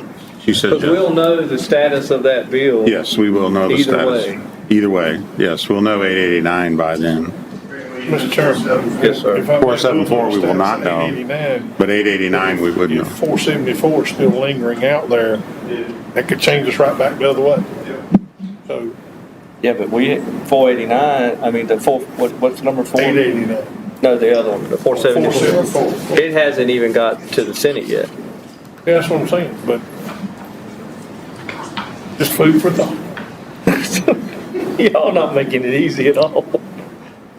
Oh, we meet. That's why I was saying the 29th might be. I know, but he can't be here the 29th, and he Okay. really, I didn't realize that. We can be here the 20th. Mr. Matt, I really No, like. Matt can't be here the 20th.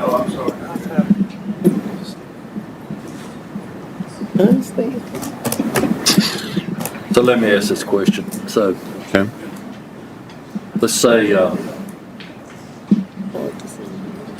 say we're waiting on 429 or whatever. 474. 474.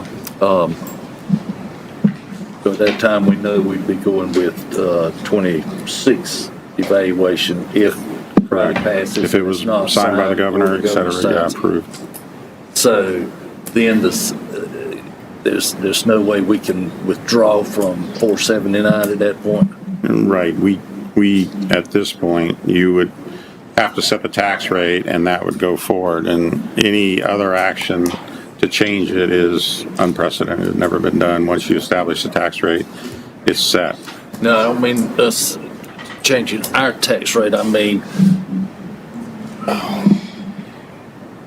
we would know that the rate was with the 26 values after Friday, unless he vetoes it.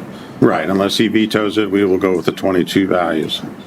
Senate Bill 889 is approved, the moratorium is established, and we will end up with the 22 values. I misstated. You're Yeah. correct. We beat it, the 2022 values. Right. So we know what that is. Yeah, and the only way we would not go with the 22 values is if Senate Bill 474 were to be approved by the House and then by the Senate and signed by the Right. governor. So my question is, if we know, if it becomes law and we know we're back to 2022 values, can we then request to be pulled out of 479? I guess.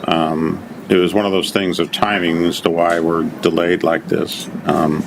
When 474 was submitted, there was a change, an amendment that occurred, and it reset the clock as to why we only had the first reading. When it was submitted initially, we thought we would be on second and third would follow the next day, but a procedural change by the rules of the General Assembly caused it to go back to a first reading and having to wait until this week to get the second and third reading done. Could you explore that option for us so we'd have that information on the 24th? Sure. So we're going to go ahead and call the meeting for the 24th. 9 a.m. 9 a.m., yes, sir. And it's just for this, just the budget. Yep. Thank you. And we'll prepare it, right now, we'll prepare it with the assumption that 889 will be signed and the 75-cent levy.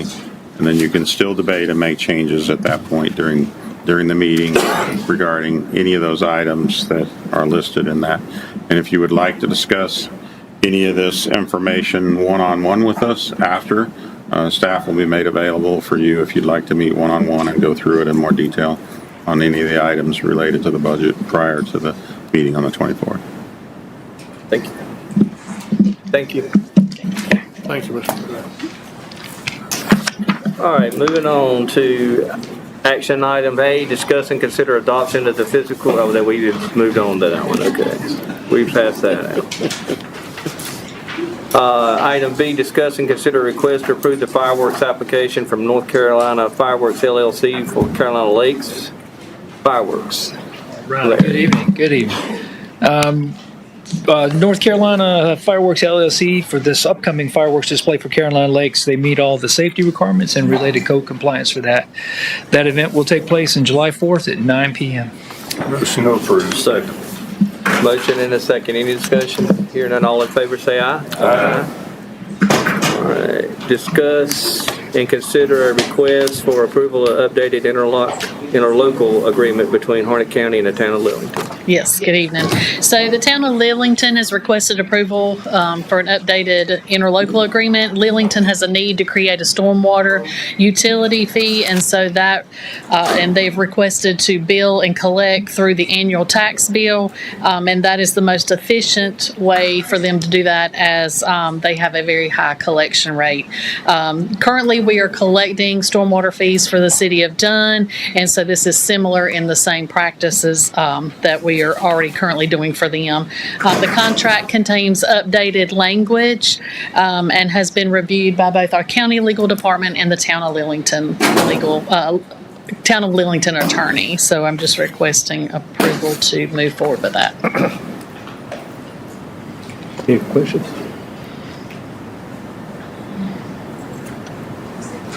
I'll entertain the motion. Motion and a second. Any further discussion? All in favor say aye. Aye. Motion carries. Thank you. All right, item E, review application for boards and committees, and I would make a motion to approve Mr. Matthews for the reappointment to the CCCC Harnett County Board of Trustees. Second. Motion is second. Any discussion on it? All in favor say aye. Aye. Motion carries. I'd also make a motion to approve April Phillips from the District Attorney's Office to the First Responders Committee, Travis Essick from E91 Communication to the Advisory Committee. Make a motion to approve Larry Mitchell for First District. Yes, I'll second that. I'll add it to mine. And then I would also make a motion to appoint Mike Williams the chair of that committee. Second. All right, we have all the, can we vote on all of them at one time? All right. Committee's full. First meeting is this Wednesday, Okay. 17th. We will, we have a motion, and you've heard the motions. Any further discussion? All in favor say aye. Aye. Motion carries.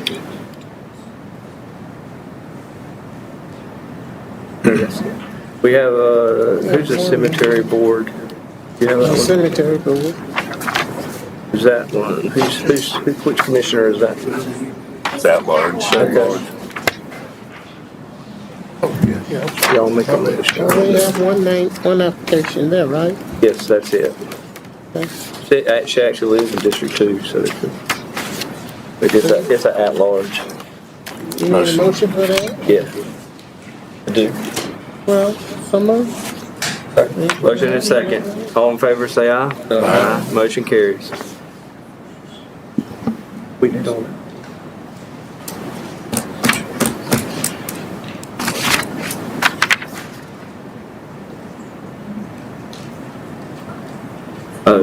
Do we need to do the chairman, the commissioner ones? We did the ex officio appointments last week, didn't we? But yes, we don't need they to, were okay. approved. So it is chairman and vice chairman are the ex officio representatives on the First Responders Board. That was approved at the last meeting.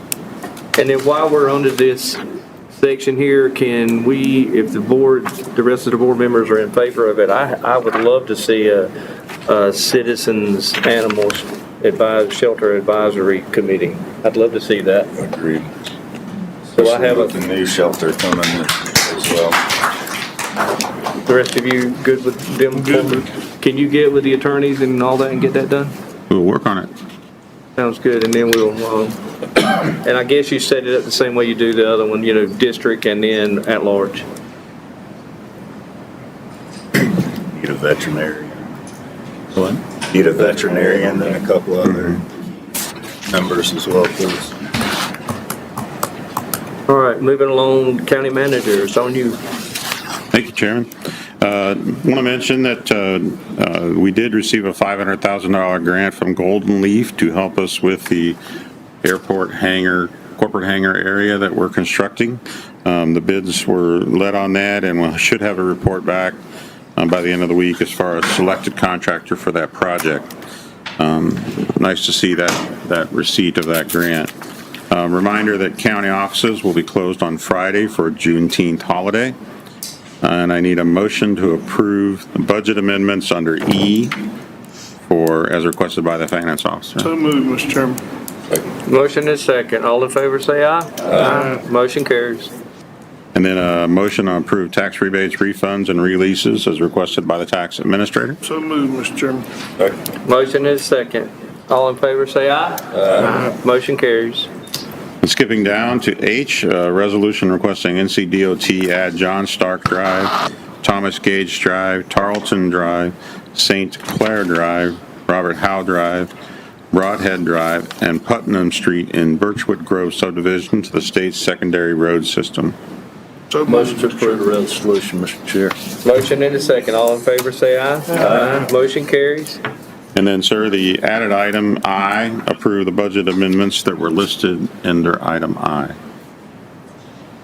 So moved, Mr. Chairman. Second. Second. Motion and a second. All in favor, say aye. Aye. Motion carries. Or is there any new business from anyone? Hearing none, is there a need for a closed session? Yes, there is, Mr. Chairman. I move to go into closed session to discuss certain personnel matters and motions made pursuant to North Carolina General Statute 143-318.11A6.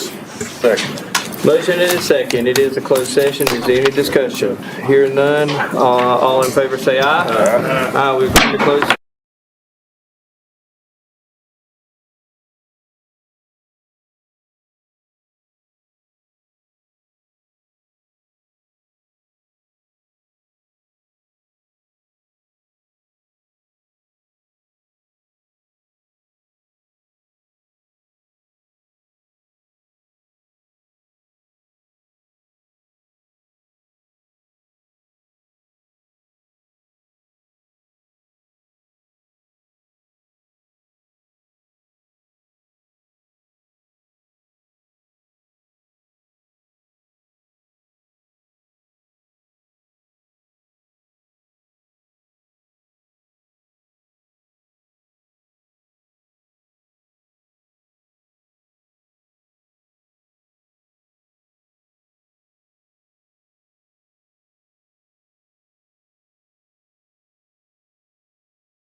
I'll entertain another motion. Mr. Chairman. Mr. Chairman. Second. All in favor, say aye. Aye. We are adjourned.